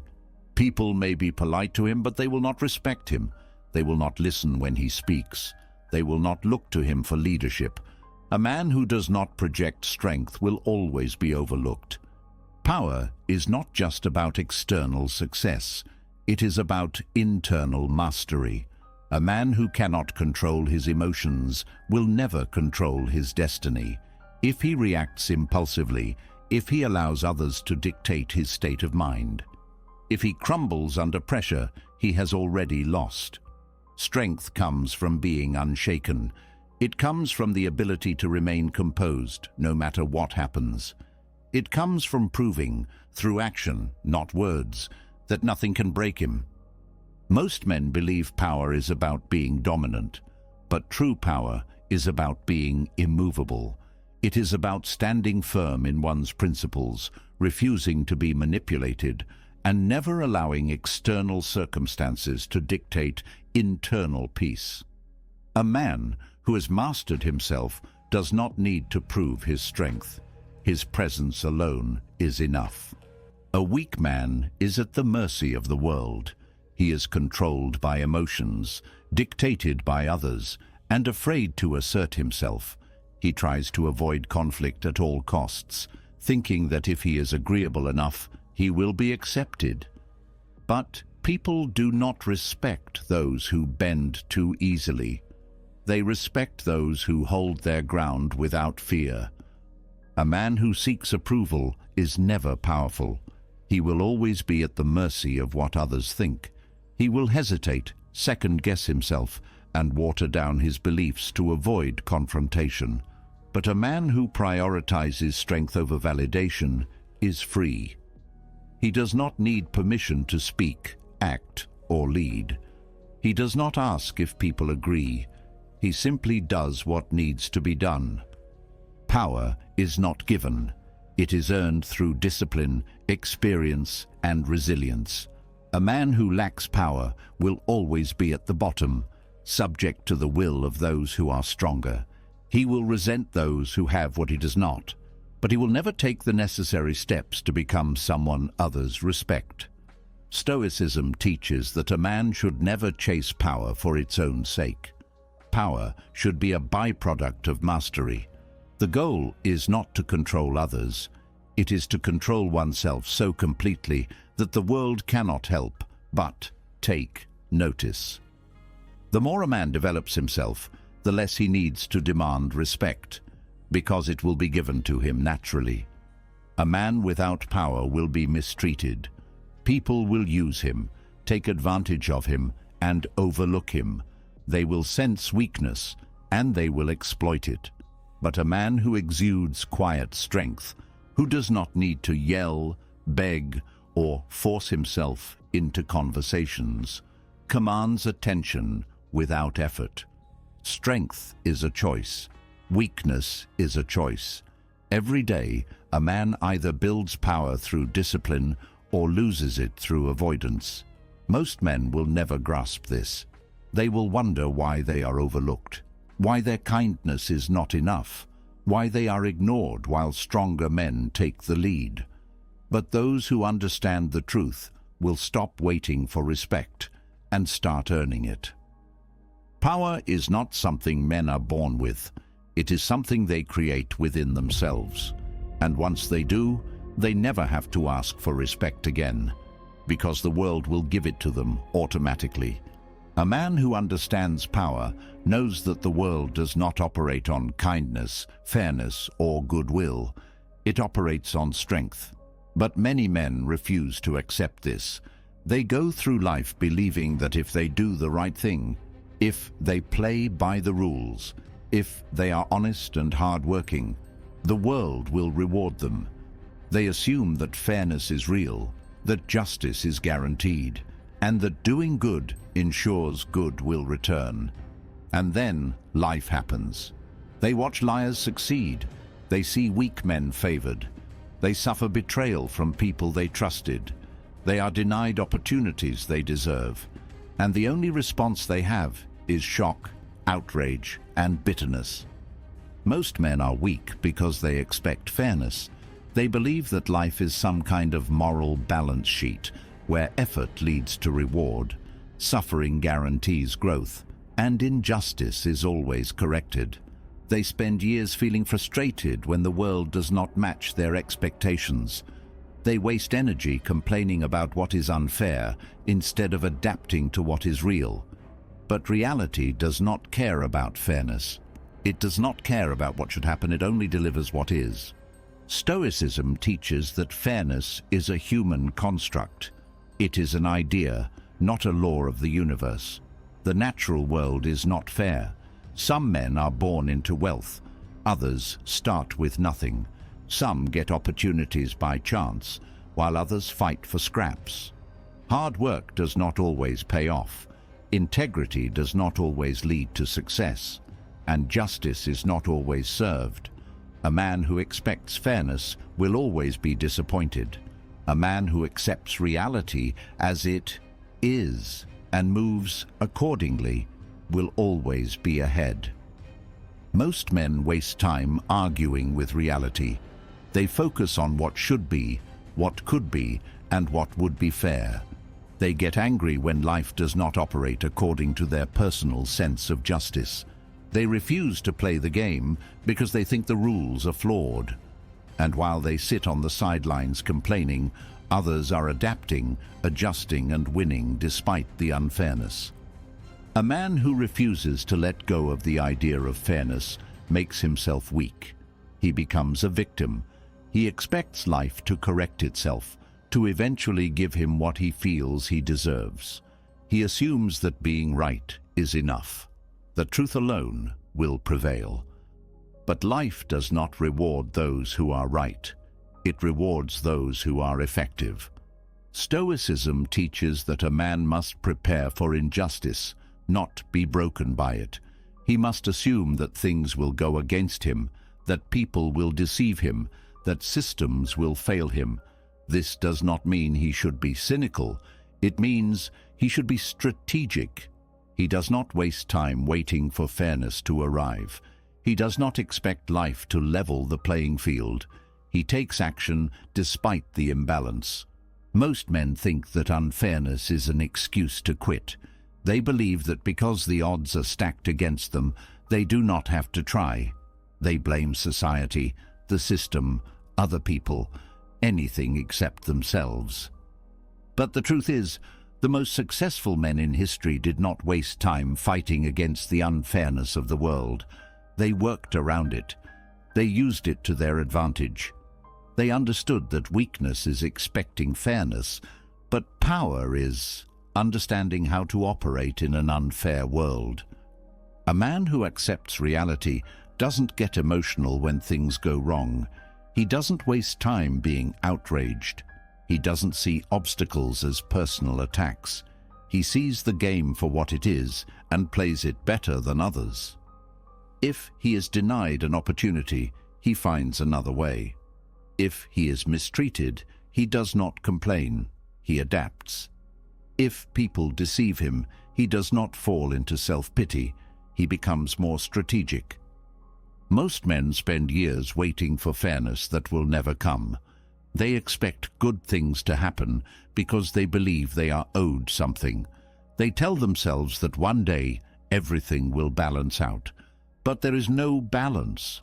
There's no system keeping track of good and bad. There's only cause and effect, action and consequence. The man who takes control of his actions instead of waiting for the world to adjust to his expectations is the man who wins. Stoicism teaches that a man must never depend on fairness. He must depend only on his own ability to navigate the world as it is. He does not waste energy being resentful. He does not let himself be distracted by how things should be. He focuses entirely on how things are and moves accordingly. Most men think that letting go of fairness means giving up on morality. They assume that if they stop expecting the world to be just, they must abandon their own sense of ethics. But this is not about abandoning principles. It is about understanding that principles alone do not ensure success. A man can still be honest, disciplined, and honorable, but he must never expect those qualities alone to guarantee results. He must combine morality with power, strategy, and adaptability. A weak man believes that life will eventually reward him for suffering. He thinks that if he endures enough hardship, the universe will correct itself. He tells himself that if he waits long enough, justice will be served. But waiting is not a strategy. Suffering is not currency. Pain is not a debt that life will pay back with success. A strong man does not use hardship as an excuse to stop moving forward. He does not tell himself that he deserves better. He works toward better. He does not sit in self-pity, waiting for recognition. He creates his own opportunities. He does not let the unfairness of the world make him bitter. He lets it make him unstoppable.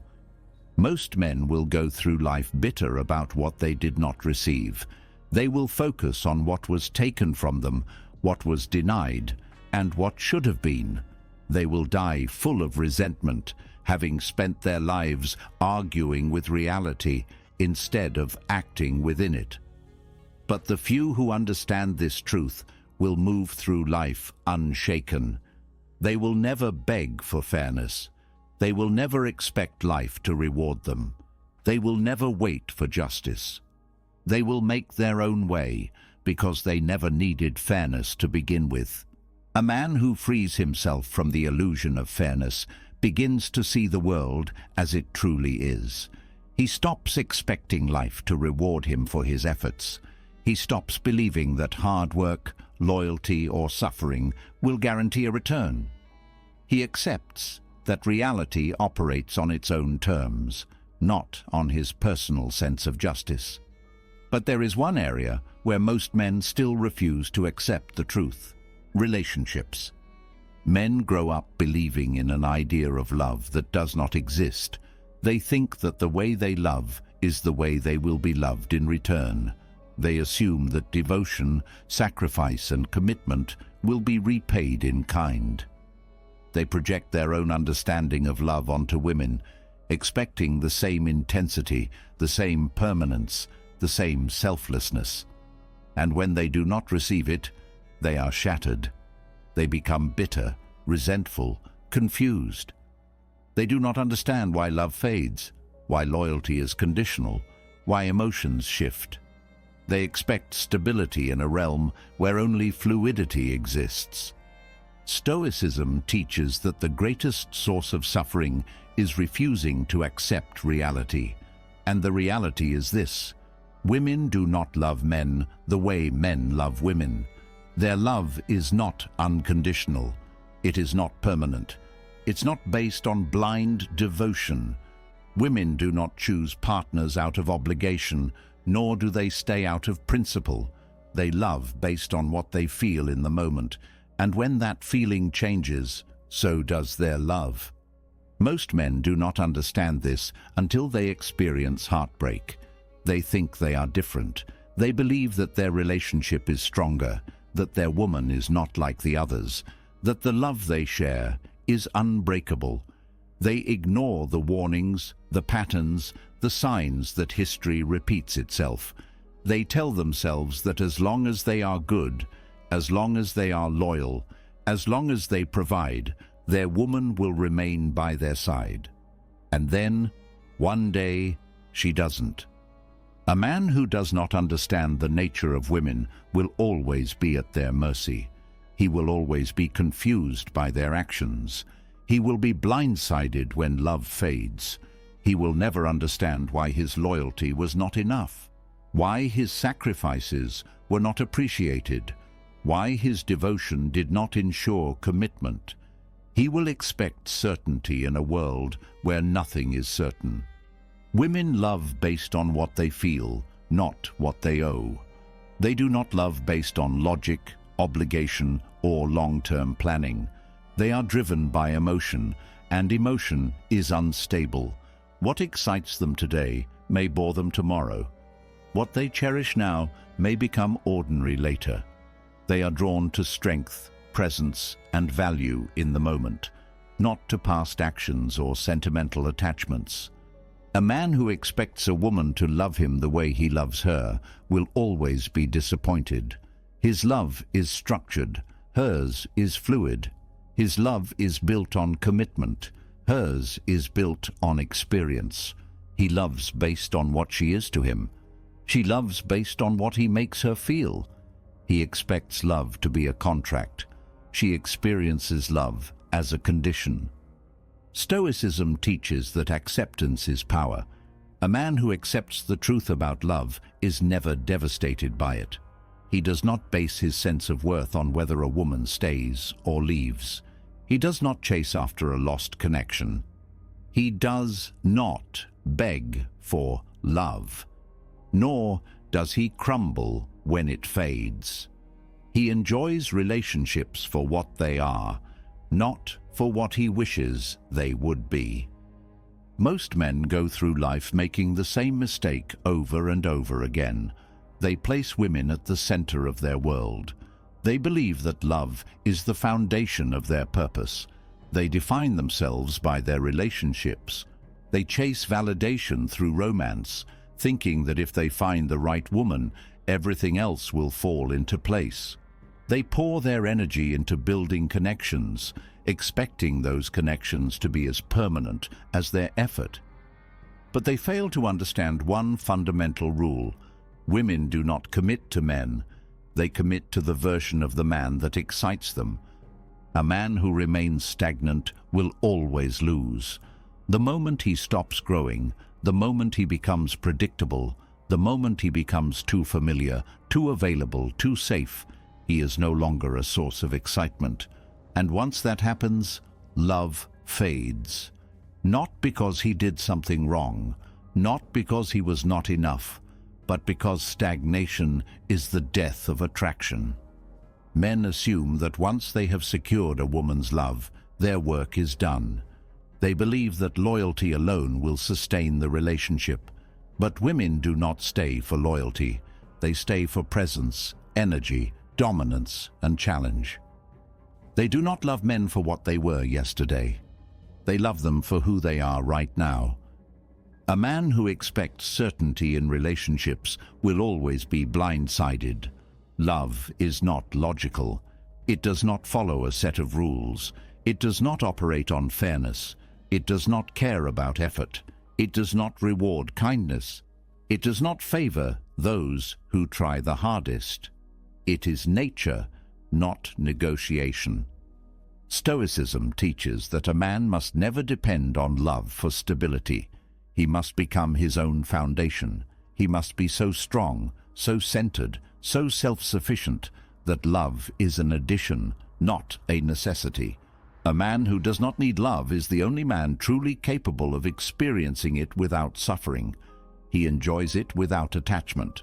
He participates in it without dependence. He does not resist its changes, nor does he fear its loss. Most men learn this lesson too late. They spend years trying to make love work on their terms. They argue with reality.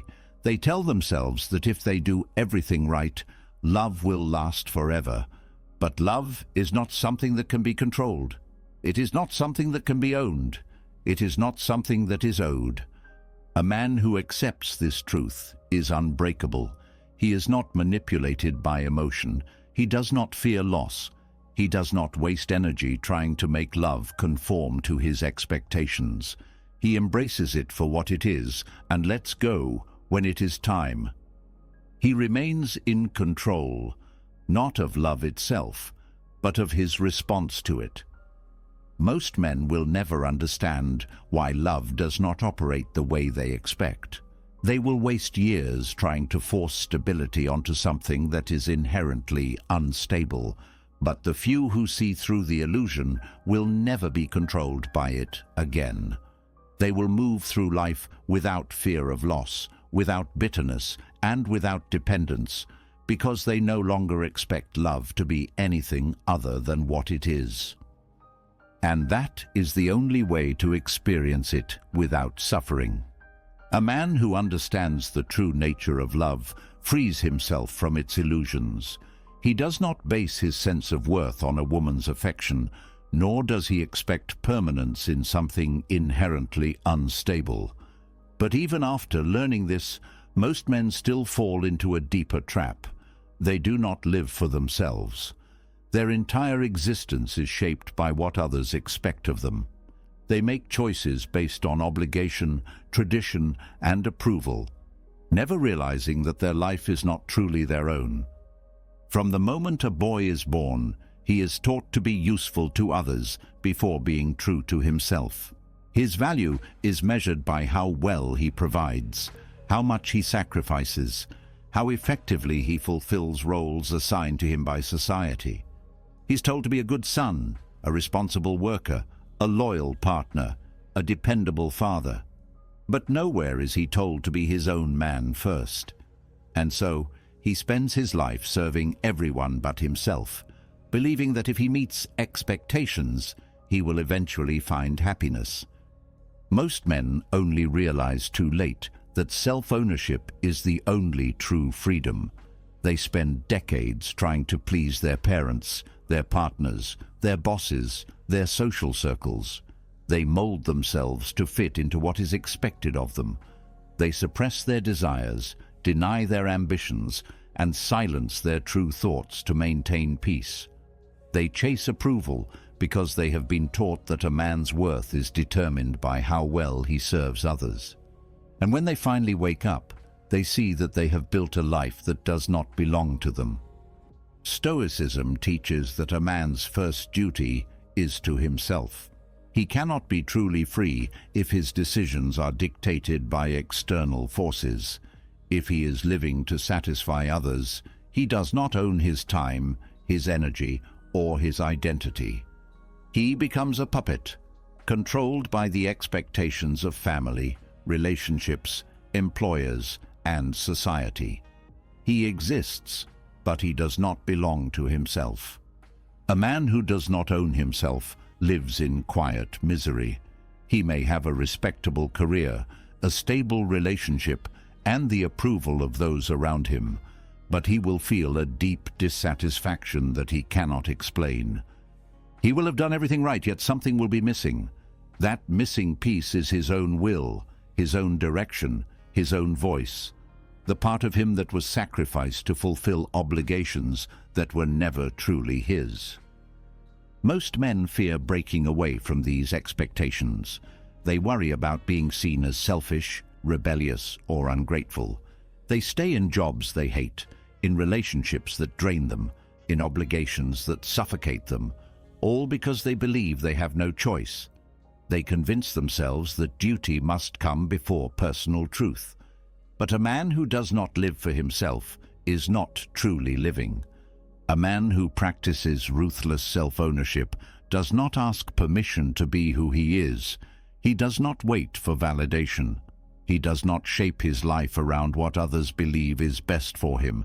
He takes full control, knowing that the only person who must approve of his choices is himself. He does not neglect responsibilities, but he refuses to let them define him. He builds his life on his own terms.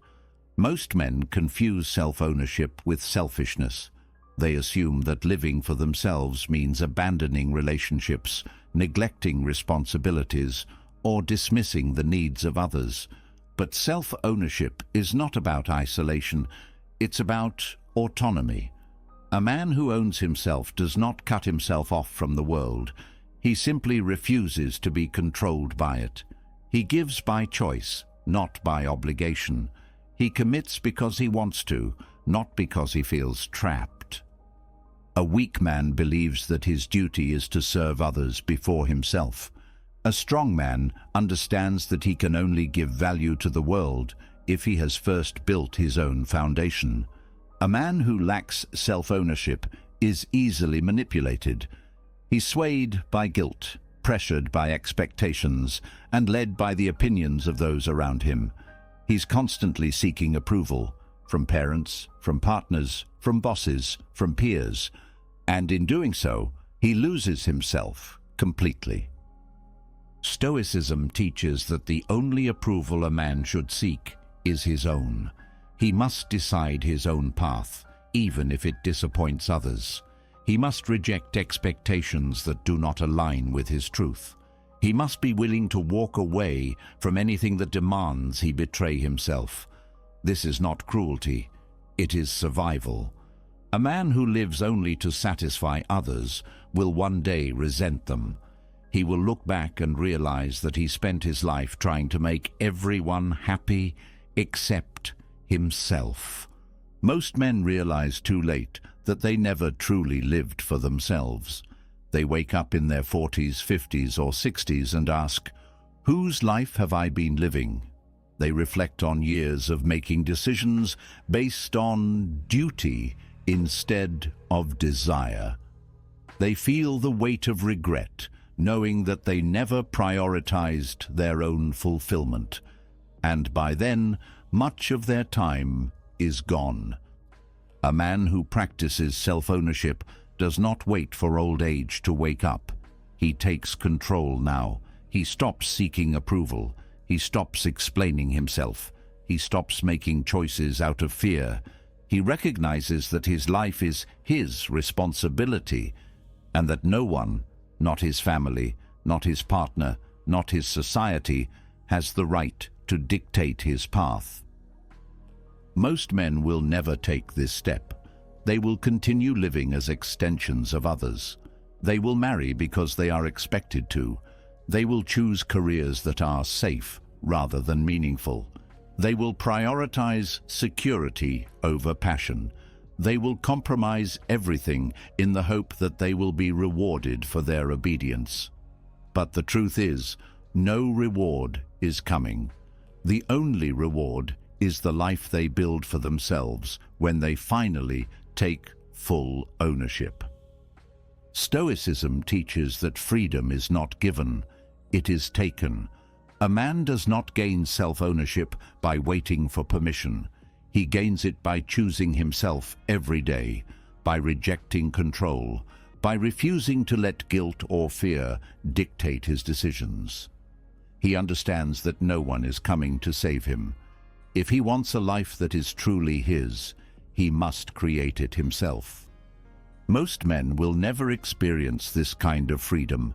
They will go to their graves still trying to meet expectations, still trying to be good men, according to someone else's definition. But the few who understand this truth will break free from the chains that hold them back. They will stop living for others and start living for themselves. And in doing so, they will experience a power that most men never even realize exists. A man who reclaims ownership of his life no longer allows others to dictate his path. He stops living under obligation, stops seeking permission, and stops shaping himself to fit expectations that do not align with his truth. But there is one final test that separates those who truly take control from those who only think they have: the ability to endure pain in the pursuit of something greater. Most men fail this test. They want freedom, but they do not want to suffer for it. They want strength, but they do not want to earn it. They want success, but they do not want the discipline that makes it possible. So they choose comfort instead. They tell themselves they will start later. They settle for what is easy instead of what is meaningful. And then, one day, they wake up drowning in regret. The weight of regret is unbearable. It is heavier than failure, heavier than rejection, heavier than pain. It follows a man everywhere, reminding him of the things he could have done but didn't. It is the voice in his head that whispers, "You had time, but you wasted it." It is the feeling of looking in the mirror and knowing that he is not the man he could have been. No suffering is worse than this. Stoicism teaches that pain is inevitable, but a man can choose which kind of pain he will carry. He can either suffer now through discipline or suffer later through regret. One is temporary, the other is permanent. One strengthens him, the other weakens him. One leads to growth, the other leads to a slow decay. But most men do not make this choice consciously. They drift through life avoiding discomfort, thinking they are making things easier for themselves, until they realize they have made things worse. A man who chooses discipline over regret gains everything. He may endure hardship, but he becomes stronger. He may face challenges, but he becomes wiser. He may struggle, but he moves forward while others remain stuck. He's willing to sacrifice temporary pleasure for long-term fulfillment. He does not live for the moment. He lives for what is lasting. Most men believe that discipline is suffering. They see it as punishment, as a restriction on their freedom. They do not realize that discipline is the very thing that creates freedom.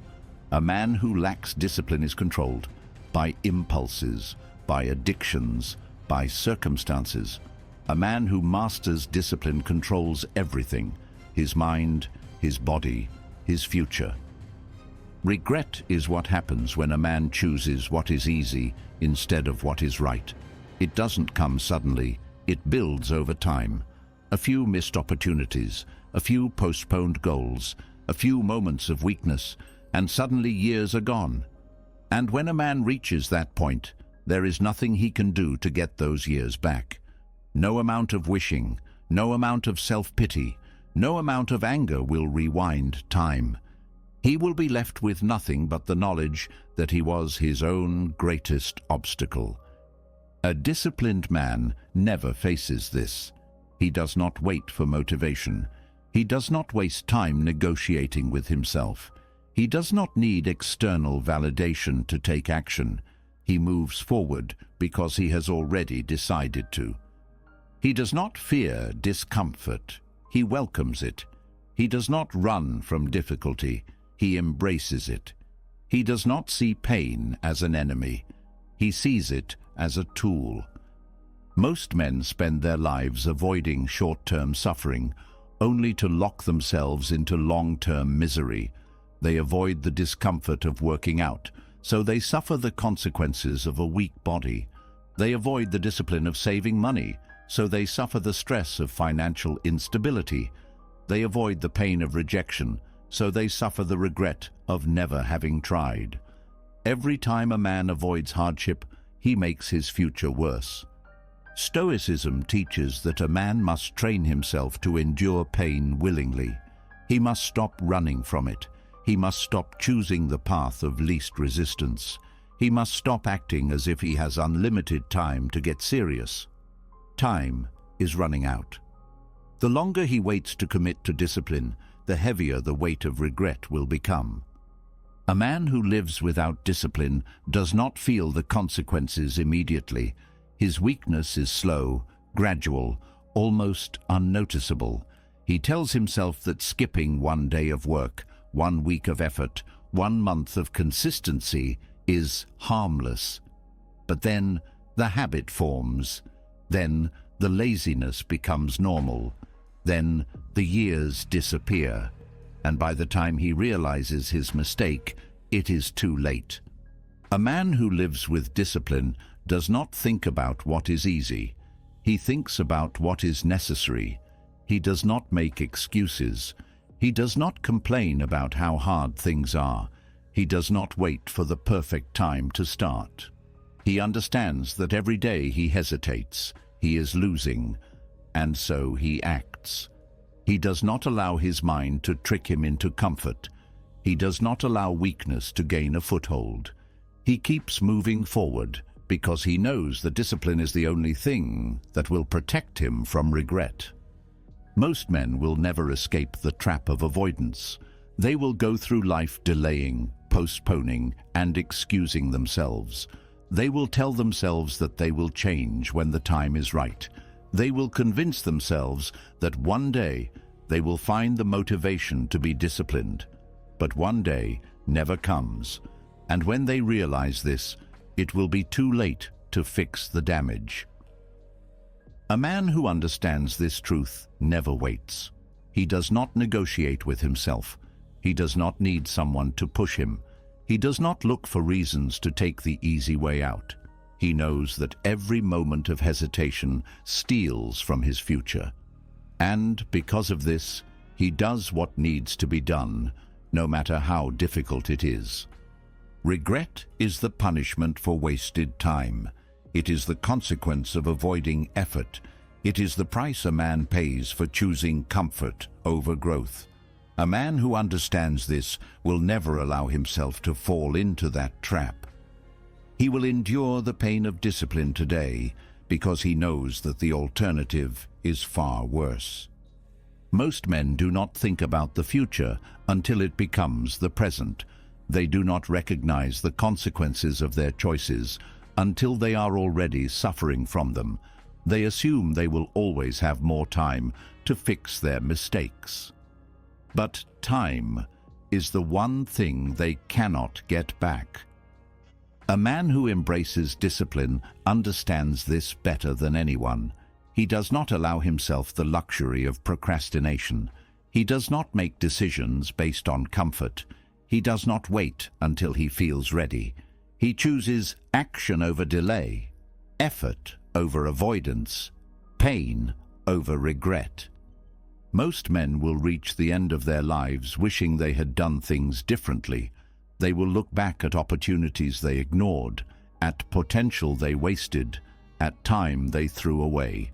But the few who lived with discipline will have no regrets. They will not wonder, what if? Because they will have already done the hard things, made the sacrifices, and lived the life that others were too weak to pursue. And that is the difference between a man who owns his future and a man who is forever haunted by his past. A man who understands the cost of regret never allows himself to fall into the trap of wasting time. He does what is necessary, regardless of how difficult it is, because he knows that comfort today means suffering tomorrow. But even after embracing discipline, most men still cling to one last illusion, that their worth is defined by who they are, not what they offer. This is one of the hardest truths to accept. People only care about you when you are useful. They may like you, they may admire you, they may even respect you, but only as long as you provide something valuable. The moment you lose that value, the moment you stop being an asset, the moment you can no longer serve a purpose, you become invisible.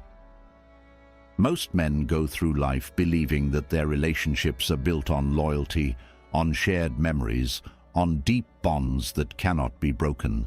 They assume that people stick around because of who they are, not because of what they bring. But time reveals the truth. The moment a man loses his status, his power, or his ability to provide, he will watch people slowly disappear. The invitations stop. The calls fade. The attention shifts to someone else who offers more. Stoicism teaches that expecting loyalty in a world driven by self-interest is foolish. People follow strength. They attach themselves to those who provide opportunity, resources, influence, or protection. This is not cruelty. It is nature.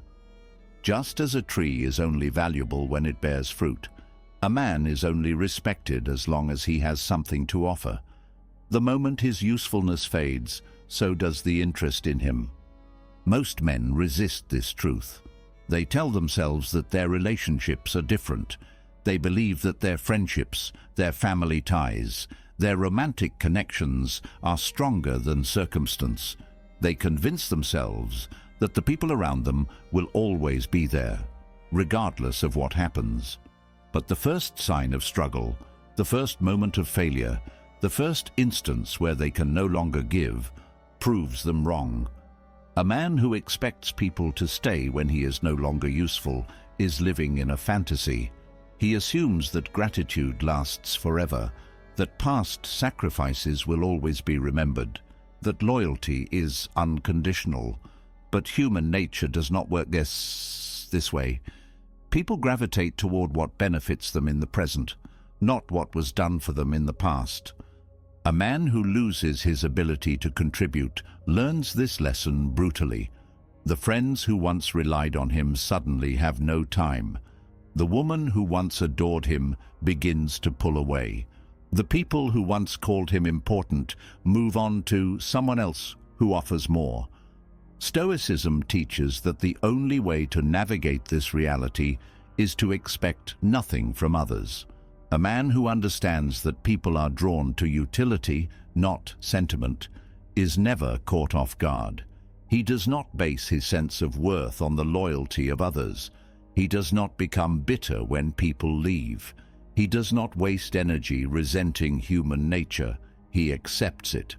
Most men spend their lives trying to secure relationships through loyalty, generosity, or sacrifice.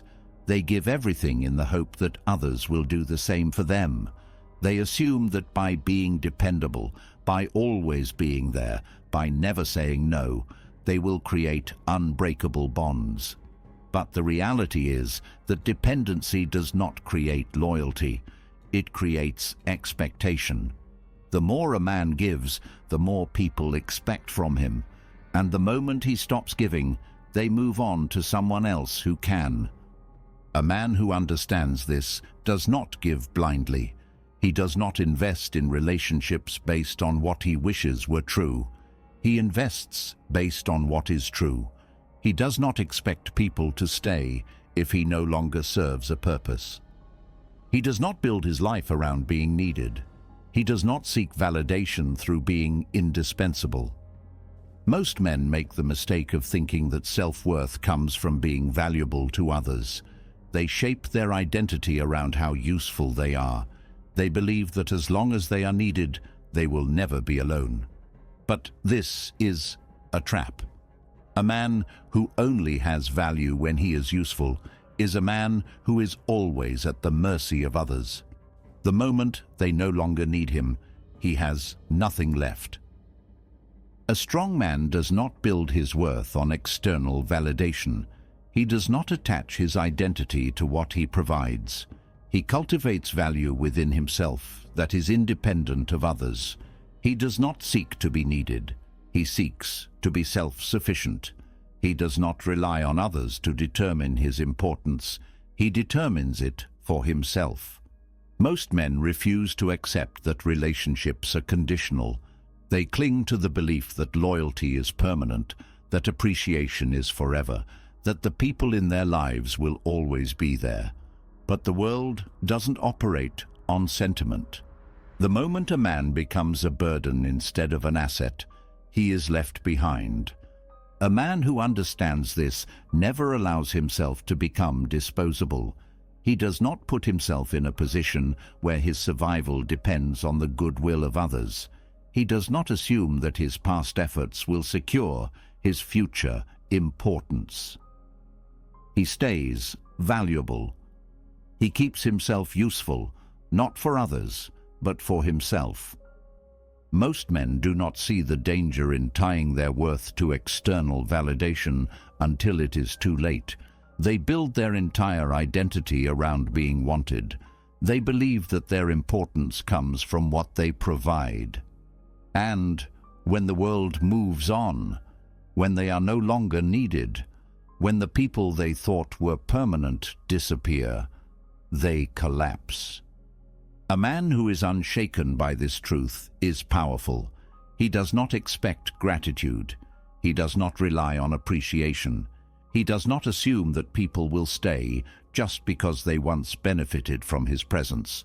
He operates with clarity, knowing that people come and go based on what they need, not based on what they once felt.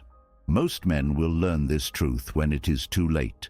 They will give endlessly, thinking they are securing relationships, only to be abandoned when they have nothing left to offer. But the few who understand this in time will never be caught unprepared. They will never build their sense of worth on something as fragile as human loyalty.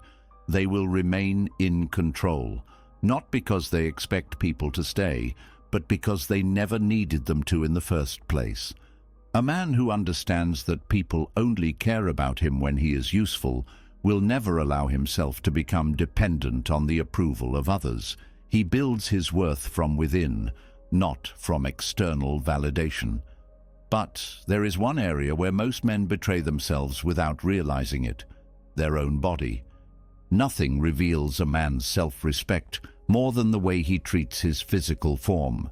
A man who neglects his health who allows himself to become weak, slow, and undisciplined, is showing the world that he does not value himself. He is telling everyone that he does not believe he is worth the effort. And no matter how intelligent, wealthy, or successful he may be, a body that is deteriorating because of his own neglect exposes his weakness. Most men only realize too late that their physical state is not just about health. It is about self-respect. It is a mirror reflecting how much discipline they have, how much control they exercise over their own desires, and how much they value their own existence. A man who lets his body decay is a man who has given up. He has surrendered to laziness, to comfort, to the slow poison of apathy. He no longer fights for himself. And when a man no longer fights for himself, he invites the world to treat him like he is nothing. Stoicism teaches that the body follows the mind.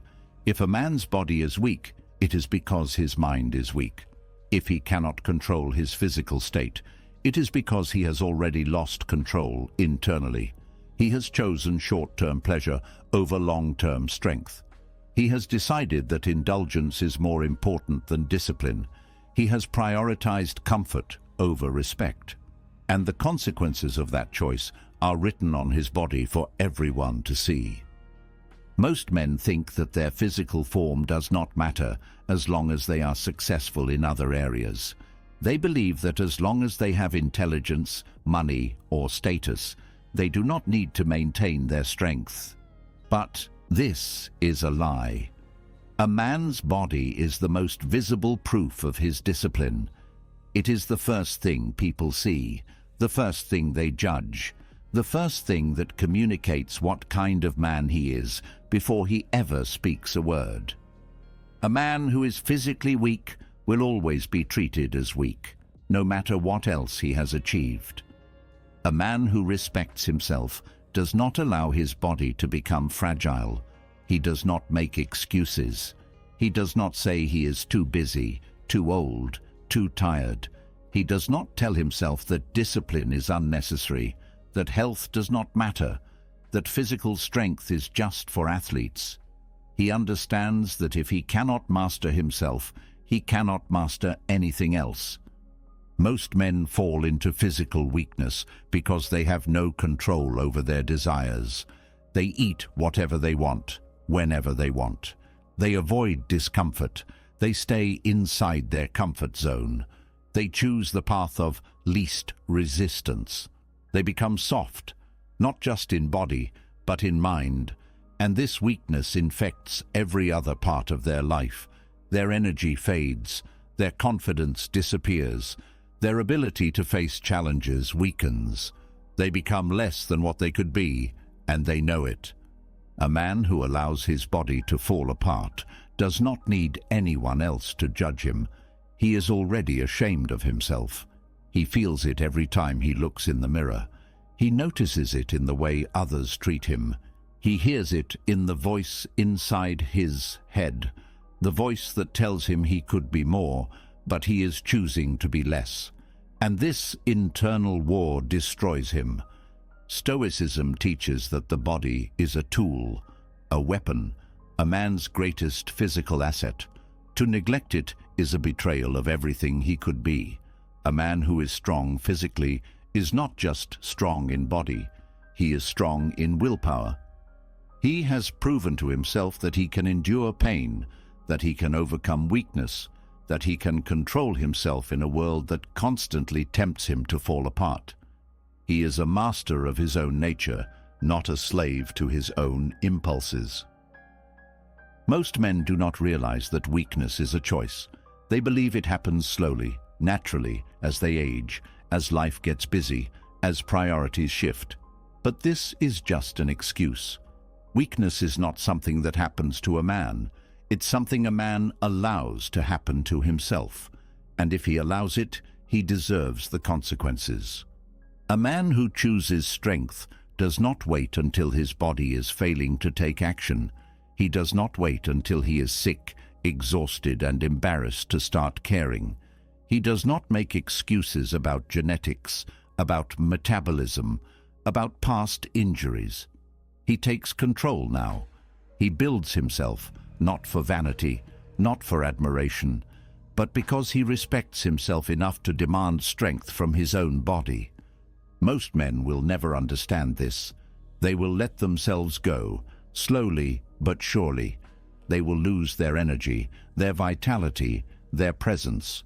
They will tell themselves it does not matter, until it does.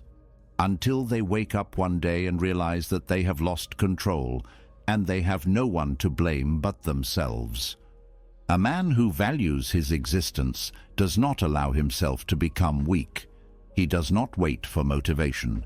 He does not make excuses.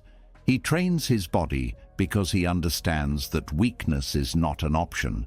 He does not allow laziness to take root. He does not accept anything less than the best version of himself, because he knows that the moment he allows weakness, he is telling the world that he does not care about himself. Most men believe they have time. They think they can neglect themselves now and fix it later, but later never comes. Every day of neglect adds up. Every excuse becomes a habit.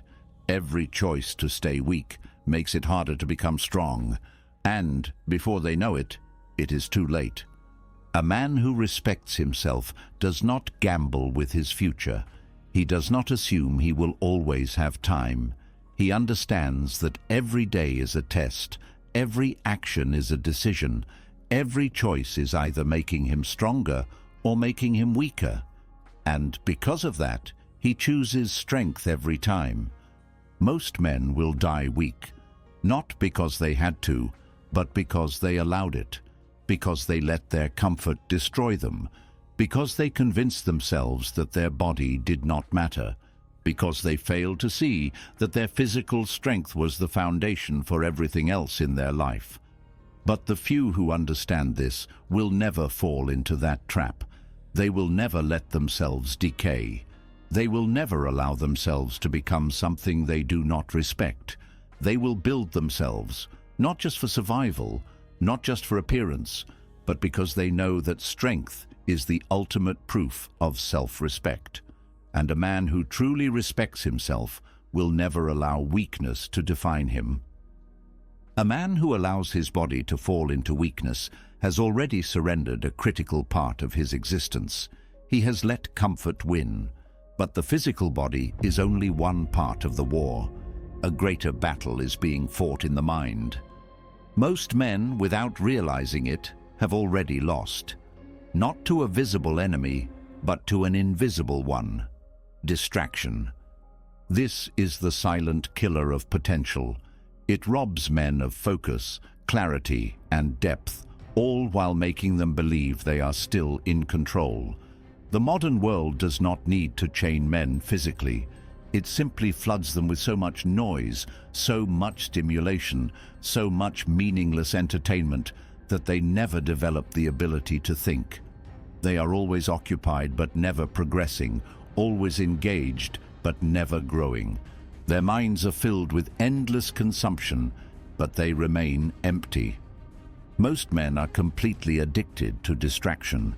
Their hands reach for their phones before they are even awake. Their days are filled with quick dopamine hits, scrolling, clicking, consuming, jumping from one piece of content to the next. They tell themselves they are relaxing, that they are just staying informed, that these distractions do not control them. But if they were to sit in complete silence with no phone, no screen, no noise, they would feel an unbearable discomfort. The truth is simple. A man who cannot be alone with his own thoughts is a man who does not know himself. He has lost his ability to sit in stillness, to reflect, to confront his own mind without external stimulation. He cannot focus on a single task without reaching for his next source of entertainment. His mind has been hijacked, and in this state, he is powerless. Stoicism teaches that a man's power comes from his ability to control his mind. If he cannot master his thoughts, he will never master his life. But distraction ensures that most men never even get close.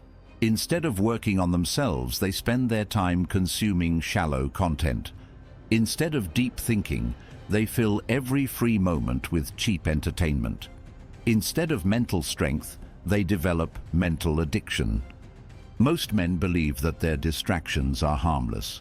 They convince themselves that spending hours on their phone is normal, that watching endless videos is just how people relax, that scrolling for hours is not a real problem. But the reality is brutal. Every moment spent on distraction is a moment stolen from what they could have built. A man who is addicted to distraction never finishes anything important. He never builds, never creates, never pushes himself towards something meaningful. He starts things, but does not complete them. He makes plans, but never follows through. His attention is constantly pulled in 100 different directions, and because of that, he makes no real progress in any. Most men do not even know what deep focus feels like. They have trained their minds to jump from one thing to the next, never sitting with a single thought long enough to extract real meaning from it. They read books, but never absorb them. They watch content, but never apply it. They move through life passively consuming instead of actively creating. A man who cannot control his attention is a man who is controlled by everything around him. He is not in charge of his thoughts. His environment is. The algorithms decide what he sees. The notifications decide when he looks. The platforms decide how much time he spends. He is not free. He is a slave to whatever demands his focus first. Stoicism teaches that true clarity comes from stillness, the ability to sit in silence, to think deeply, to direct one's own mind instead of letting the world do it for you. This is the foundation of a powerful mind. But most men are terrified of stillness. They cannot bear the quiet, because in the quiet they must face their own thoughts. They must confront everything they have been avoiding. A man who cannot be alone with himself is a man who is running from himself. He distracts himself so he does not have to think about the things he has failed to do, the time he has wasted, the potential he has ignored. He drowns his mind in content so he does not have to deal with the silence that would force him to confront reality. Most men live in this state of constant mental noise. They have lost their ability to focus for long periods. They check their phones hundreds of times a day, never letting their minds settle. They jump from task to task, from app to app, from thought to thought, always looking for the next thing to keep them occupied. And in doing so, they lose themselves completely. A man who does not control his mind cannot control his future. He is easily manipulated, easily influenced, easily led by whatever grabs his attention first. He is weak, not because he lacks intelligence, but because his intelligence is constantly being diluted by distractions. Most men never experience the depth of thought required to change their own lives. They stay on the surface, living in a state of reaction instead of action. They consume content about self-improvement, but never improve. They read about success, but never take the steps to achieve it. They watch others build great things while they waste their own time on distractions. A man who understands this truth makes war against distraction. He does not let his focus be stolen. He removes the unnecessary. He creates barriers between himself and the things that weaken his mind. He does not let himself be pulled into endless scrolling, into meaningless content, into mindless consumption. He reclaims control. Most men never do this. They live and die in the same cycle of distraction, always busy but never productive, always consuming but never growing. They allow their attention to be fragmented, their potential to be wasted, their minds to be dulled. And when they reach the end of their lives, they realize they never truly lived. They were too distracted to do so. A man who frees himself from distraction is a man who reclaims his mind. He does not waste time watching others live. He is too busy living. He does not let his focus be stolen by useless things. He guards it like his greatest weapon. He builds depth where others stay shallow. He creates where others only consume. He thinks deeply where others never think at all. Most men will never do this. They will remain prisoners of distraction, wasting years on things that do not matter, until one day they look up and realize their time is gone. But those who see through the illusion will take their focus back, sharpen their minds, and build a life that is not wasted on noise, but directed by clarity, discipline, and purpose. A man who escapes the trap of distraction reclaims his mind. He removes the noise, sharpens his focus, and becomes a man of clarity and purpose. But clarity alone is not enough, because most men, even after freeing themselves from distractions, fall into another illusion. They believe that if they just fix their habits, eliminate bad influences, and discipline themselves, they will finally be happy. This is a mistake. Happiness is not something you chase. It is not a destination. It is not a reward waiting for you at the end of your struggles. It is a byproduct of strength. Men who spend their lives searching for happiness never find it. They drift from one pursuit to another, constantly thinking that the next achievement, the next relationship, the next milestone will finally bring them peace. But happiness does not come from getting what you want. It comes from becoming unshakable in the face of everything you don't want. The modern world has convinced men that their highest goal should be to feel good. They are told to pursue pleasure, to find their passion, to seek comfort. But this pursuit only makes them weaker. A man who is obsessed with feeling happy is a man who will avoid everything that challenges him, forces him to grow, or makes him uncomfortable. He will choose ease over discipline, comfort over hardship, pleasure over purpose. And in doing so, he will destroy his own potential. Happiness cannot be pursued directly. The harder a man tries to be happy, the more he will suffer. He will start to believe that any discomfort is a sign that something is wrong. He will run from hardship instead of embracing it. He will become fragile, weak, and incapable of enduring anything that does not give him immediate pleasure. This is the path to misery. Stoicism teaches that true strength comes from accepting life exactly as it is, not as you wish it to be. A man who seeks happiness directly is constantly disappointed, but a man who seeks strength, discipline, and resilience, happiness follows him naturally, not because he is chasing it, but because he has built himself into the kind of man who is fulfilled by growth, not by pleasure. Most men live under the illusion that happiness is something they can achieve.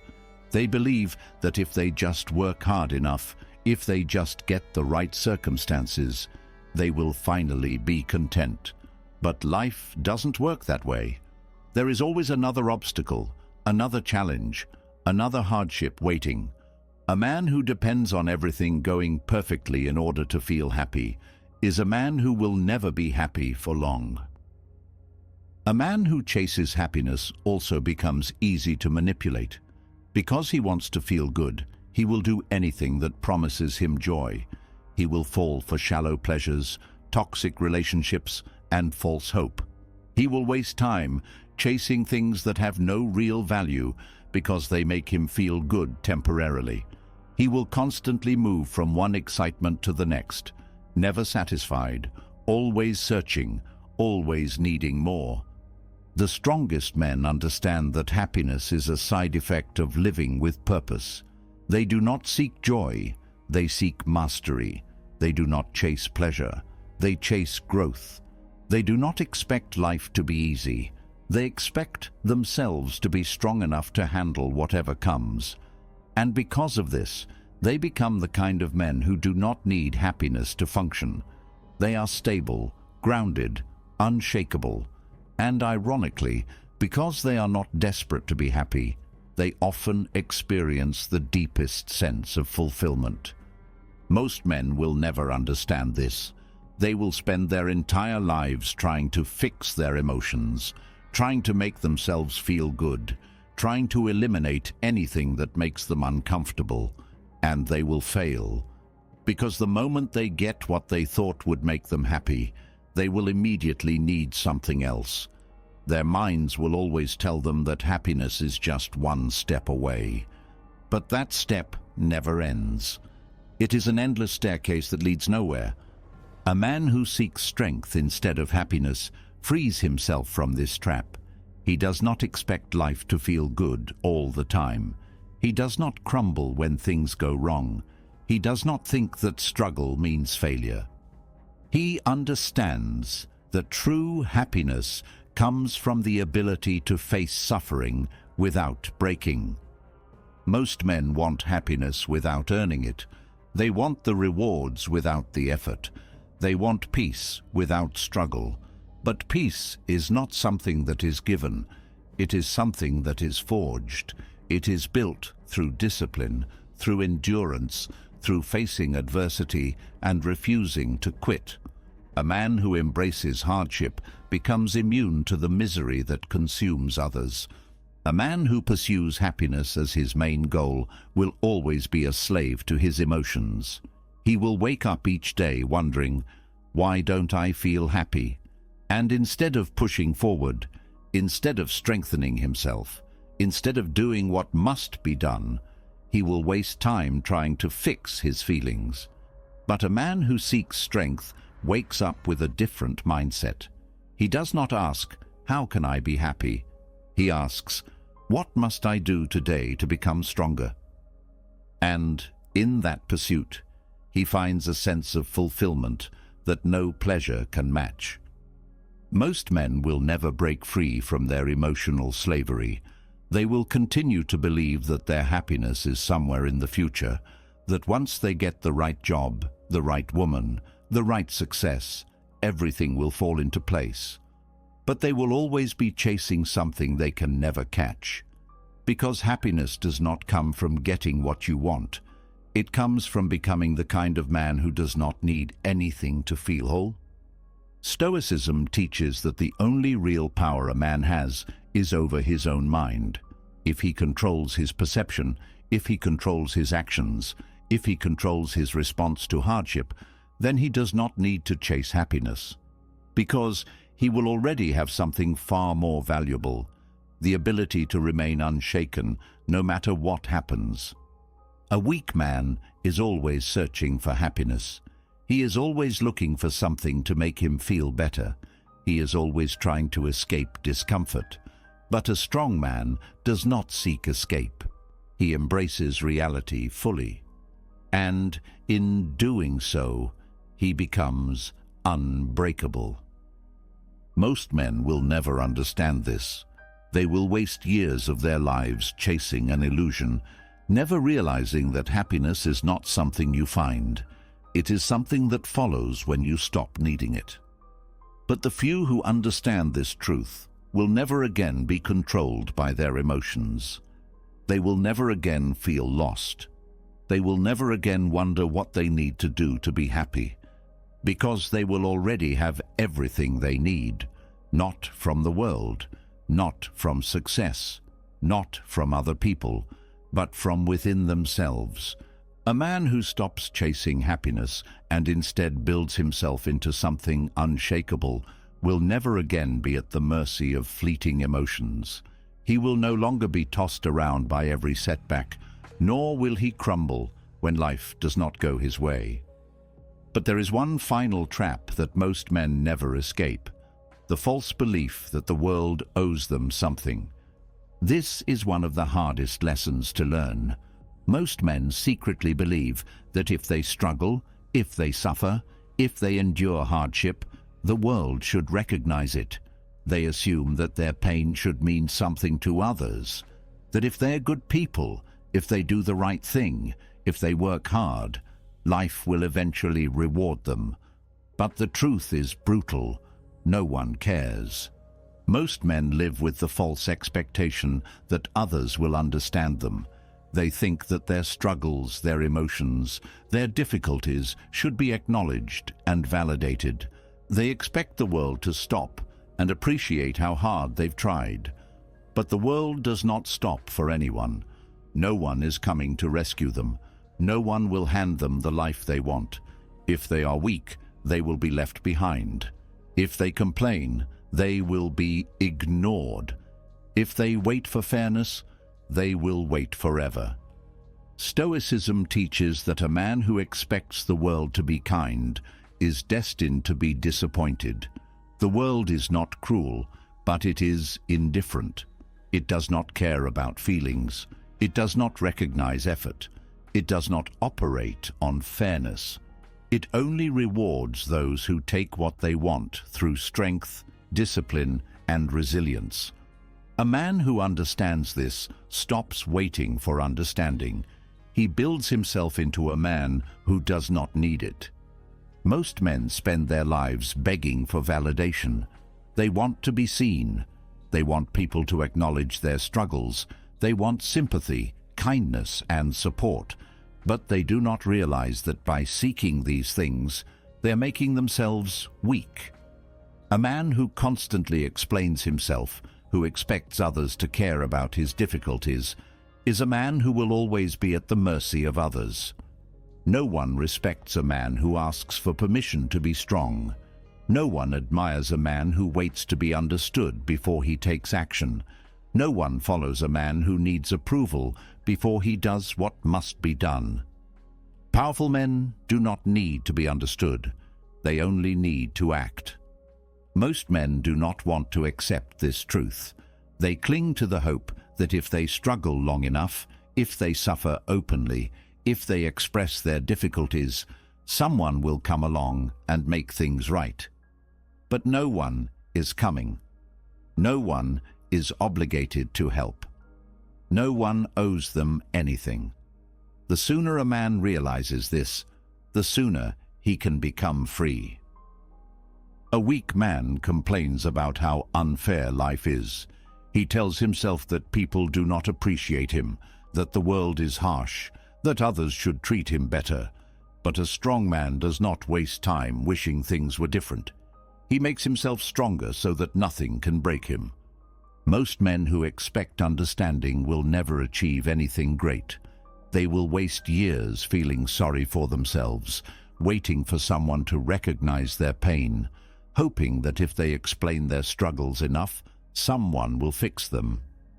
But the men who shape history, the men who rise above everyone else, are the ones who do not wait for the world to understand them. They act. Stoicism teaches that the only thing a man can control is himself. If he expects the world to be kind, if he believes that others will adjust to accommodate his emotions, he is setting himself up for a lifetime of disappointment. But if he expects nothing, if he relies only on himself, if he understands that life will always be difficult, he becomes invincible. Most men are weak because they have been taught to expect fairness. They believe that if they struggle, if they suffer, they are entitled to recognition. But the reality is simple. Life does not reward suffering. It rewards strength. It does not give trophies for pain. It does not give recognition for endurance. It only rewards those who keep moving forward, no matter what. A man who truly understands this stops asking for understanding. He stops explaining himself. He stops expecting sympathy. He stops waiting for fairness. Instead, he builds himself into a man who does not need any of it. He does not expect the world to change for him. He changes himself to dominate the world. Most men will never understand this. They will keep explaining their struggles, hoping that someone will care, hoping that someone will recognize their difficulties. But the few who grasp this truth early will never again waste time waiting for permission to be strong. They will rise above the weak, not because they were given an advantage, but because they stopped expecting the world to be different and instead became different themselves. A man who expects the world to understand him has already surrendered his power. He waits for sympathy instead of creating strength. He wastes years looking for validation instead of forging himself into something unstoppable. But there's a deeper reason why men fall into this weakness. They have no purpose. Without a purpose, a man is already dead. He may walk, talk, and function, but inside, he is nothing. His days blend together, his actions feel meaningless, and his existence becomes a slow decay. A man without purpose is easily distracted, easily manipulated, and easily broken. He has no fire inside him, no reason to fight, no foundation to stand on. He becomes another nameless figure, drifting through life, waiting for something to give him meaning. But nothing ever will. Purpose is not given. It is not something a man stumbles upon by luck. It does not fall into his hands. It is built. It is forged. It is fought for. A man who waits for purpose will never find it. A man who expects passion to strike him like lightning will wait forever. The only way to find purpose is to create it, to take action, to push forward, to carve meaning out of the struggle of existence. Most men do not want to accept this. They tell themselves that one day they will figure it out. They wait for clarity, for motivation, for inspiration. But waiting is another word for wasting time. There is no perfect moment. There is no sudden realization that will set everything right. A man must move forward before he feels ready. He must act before he has the answers. He must build before he knows what he is building. Stoicism teaches that purpose is not about finding something external to chase. It is about choosing to face life with discipline, strength, and determination. It is about turning struggle into meaning, hardship into growth, and suffering into wisdom. A man who seeks comfort will never find purpose. A man who avoids pain will never build anything of value. Purpose is found in resistance. It is found in the battle against weakness. It is found in the willingness to endure and push forward, no matter what. Most men are lost because they live without a reason to fight. They distract themselves with entertainment, with comfort, with meaningless pleasures. They fill the emptiness with noise, hoping that if they stay busy enough they won't have to face the truth. They are wasting their lives. A man without purpose is a man who dies every day. He wakes up with no fire in his soul. He moves through life like a ghost, present but not truly alive. He has no direction, no guiding principle, no reason to push forward when things get hard. And when life tests him, when adversity strikes, when challenges arise, he crumbles because he has nothing to hold on to. Most men confuse purpose with pleasure. They think that if they are enjoying themselves, they must be on the right path. But pleasure is not purpose. Pleasure fades. It is temporary, fleeting, and ultimately empty. Purpose, on the other hand, is something that burns inside a man. It does not come and go based on feelings. It does not vanish when things get difficult. It remains, even in suffering, especially in suffering. A weak man avoids discomfort. A strong man embraces it. He understands that struggle is not the enemy. It is the source of meaning. Every challenge he overcomes, every hardship he endures, every moment of suffering he withstands, these things build him into something greater. A man with purpose does not avoid pain. He walks into it willingly, knowing that on the other side he will be stronger than before. Most men never develop purpose because they are afraid of commitment. They want to keep their options open, to stay flexible, to avoid locking themselves into anything difficult. But this is why they fail. A man without commitment is a man without direction. Purpose requires dedication, the willingness to choose a path and walk it relentlessly, even when it is hard, even when there are temptations to quit, even when doubt whispers that he should turn back. A man who refuses to commit to something greater than himself will always feel lost. He will chase distractions. He will seek comfort. He will wander through life aimlessly, always moving, but never arriving anywhere. He will feel empty, restless, unsatisfied, and worst of all, he will not know why. Stoicism teaches that a man's purpose is not something external. It is the way he chooses to live every moment of his life. Purpose is not about a specific career, a certain goal, or an external achievement. It's about how a man approaches existence itself. Does he live with discipline, with integrity, with courage? Or does he drift, waiting for someone to give him direction?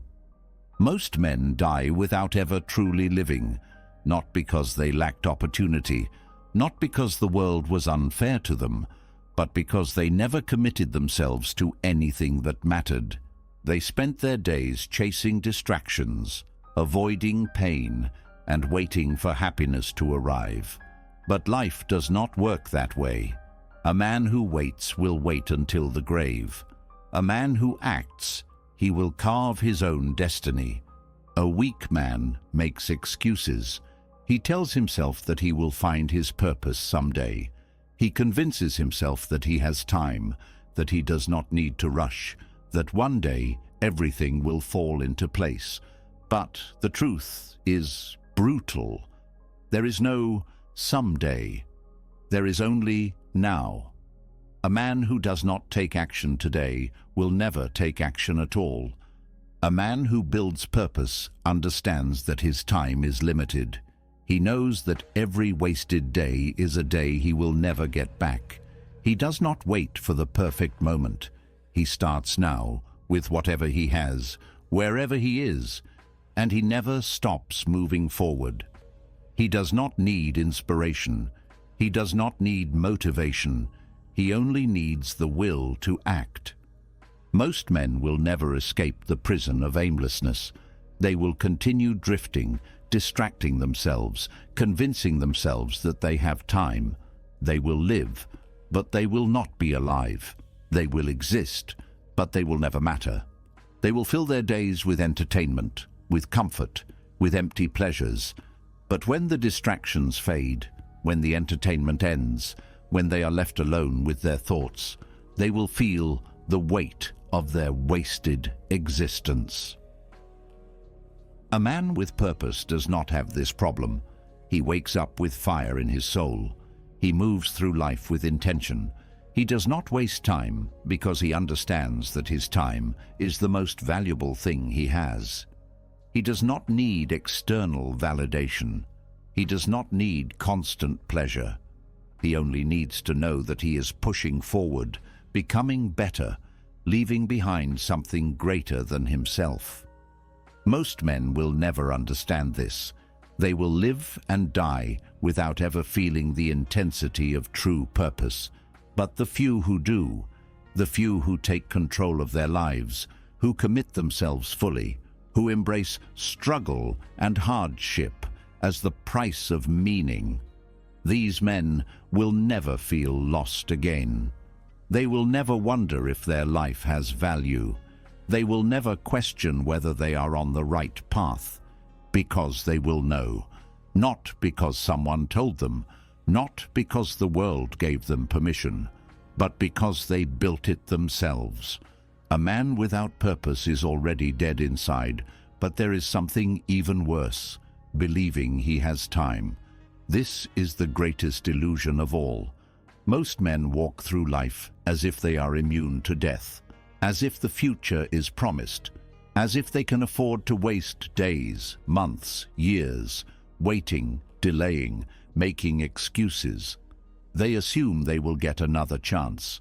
They believe they will have time later. But time is not something a man owns.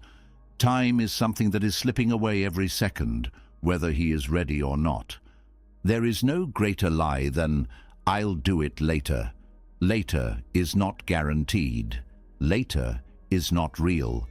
The moment a man postpones something important, he is gambling with his own life. He assumes that there will be another opportunity, another chance, another day to take action. But the graveyards are filled with men who thought they had more time. They had plans. They had goals. They told themselves they would get to it eventually. And then they were gone. Most men waste their lives because they believe death is far away. They think they can afford to relax, to indulge, to procrastinate. They do not realize that every breath brings them closer to their last. Every wasted day is one less day they will ever have. Every moment spent on meaningless distractions is a moment they can never get back. Stoicism teaches memento mori, the practice of remembering death, not as a morbid thought, not as something to fear, but as the ultimate source of clarity. A man who understands that death is close stops wasting time. He does not postpone the things that matter. He does not wait for the perfect moment. He acts, he moves, he lives. Most men will never wake up to this reality. They will continue to drift, assuming they will get serious one day. But when does that day come? When they are too old to do anything about it, when their bodies have weakened, when regret has already set in. The time to act is not tomorrow. It is not someday. It is now. A man who understands the closeness of death lives with urgency. He does not waste time on people who drain his energy. He does not tolerate relationships that do not serve him. He does not waste his strength trying to please those who do not matter. He moves with purpose because he knows he is running out of time. Most men believe they have enough time to enjoy life later. They put off their dreams. They put off their ambitions. They put off becoming the man they were meant to be. But later never comes. The only thing that arrives is regret. The realization that they have wasted their one opportunity. That the life they wanted was always within reach, but they were too distracted, too hesitant, too afraid to grab it. A man who accepts his mortality stops playing small. He does not live cautiously, avoiding risks, trying to preserve a future that may never come. He does not let fear stop him from taking action. He understands that safety is an illusion, that comfort is a trap, that the only thing worse than dying young is living a life that was never truly lived. Most men spend their lives avoiding thoughts of death. They do not want to face it. They do not want to acknowledge that their time is limited. But a man who ignores death also ignores life. He lives passively, waiting, assuming that he can afford to waste time. But the truth is simple. He cannot afford it. No one can. A man who embraces his mortality does not hesitate. He does not wait for permission. He does not wonder what others will think. He moves. He builds. He takes action, not because he has all the answers, but because he knows he does not have forever. Most men live like they have a second chance waiting for them. They do not. When the final moment comes, they do not get to ask for more time. They do not get to go back and change their decisions. They do not get to undo the years they wasted. They only get one opportunity, and once it is gone forever. A weak man runs from this truth. A strong man uses it. He lets the reality of death push him to do the things most men avoid. He speaks his mind while he still has a voice. He builds his legacy while he still has the strength. He chooses courage over hesitation because he knows that one day he will no longer have the option. Most men will spend their final moments wishing they had lived differently, wishing they had taken more chances, wishing they had not played it safe. But by then, it will be too late. The strongest men understand this long before the end arrives. They do not wait to live. They live now. A man who does not take death seriously does not take life seriously. He exists, but he does not live. He fills his time with distractions, numbing himself to the fact that every wasted second is a second he will never get back. But a man who keeps death in mind is never caught off guard. He is never surprised by time running out, because he knew it was coming and he lived accordingly. Most men will never do this. They will continue wasting time, living in denial, telling themselves that they have years ahead of them. But the few who understand the truth, the few who live with the awareness of death, will live a life free from regret. Because when the final moment comes, they will not beg for more time. They will not wish they had done things differently. They will simply close their eyes, knowing that they truly lived. Most men live as if they have forever. They tolerate disrespect, chase illusions, waste their strength, and wait for the right time that never comes. They seek comfort over growth, validation over self-respect, and distractions over purpose. And by the time they wake up, it's too late. The truth is brutal. Life does not wait for you to figure it out. Time is slipping through your hands, whether you take action or not. The world does not care about your struggles. People only respect strength. And the cost of wasting your years will always be heavier than the discomfort of discipline. Stoicism does not promise happiness, it promises clarity. It teaches that the man who controls himself controls his destiny, that nothing is guaranteed, that suffering is inevitable, and that your only true power lies in how you respond to life. You've now been handed the lessons most men never learn until it's too late. But the question is, what will you do with them? You can keep waiting, pretending you have time, hoping things will fall into place, ignoring the reality that every wasted moment is a moment stolen from your future. Or you can wake up now, set boundaries, take action, embrace hardship, let go of weakness, and build yourself into a man that does not need another warning to start living. The choice is yours, but understand this: no one is coming to save you. No one will hand you discipline, respect, or strength. You either claim it for yourself, or you will die full of regret. Which lesson hit you the hardest? Drop a comment below and let me know. And if you're serious about transforming your mindset, subscribe now, because the next lesson might be the one that finally changes everything.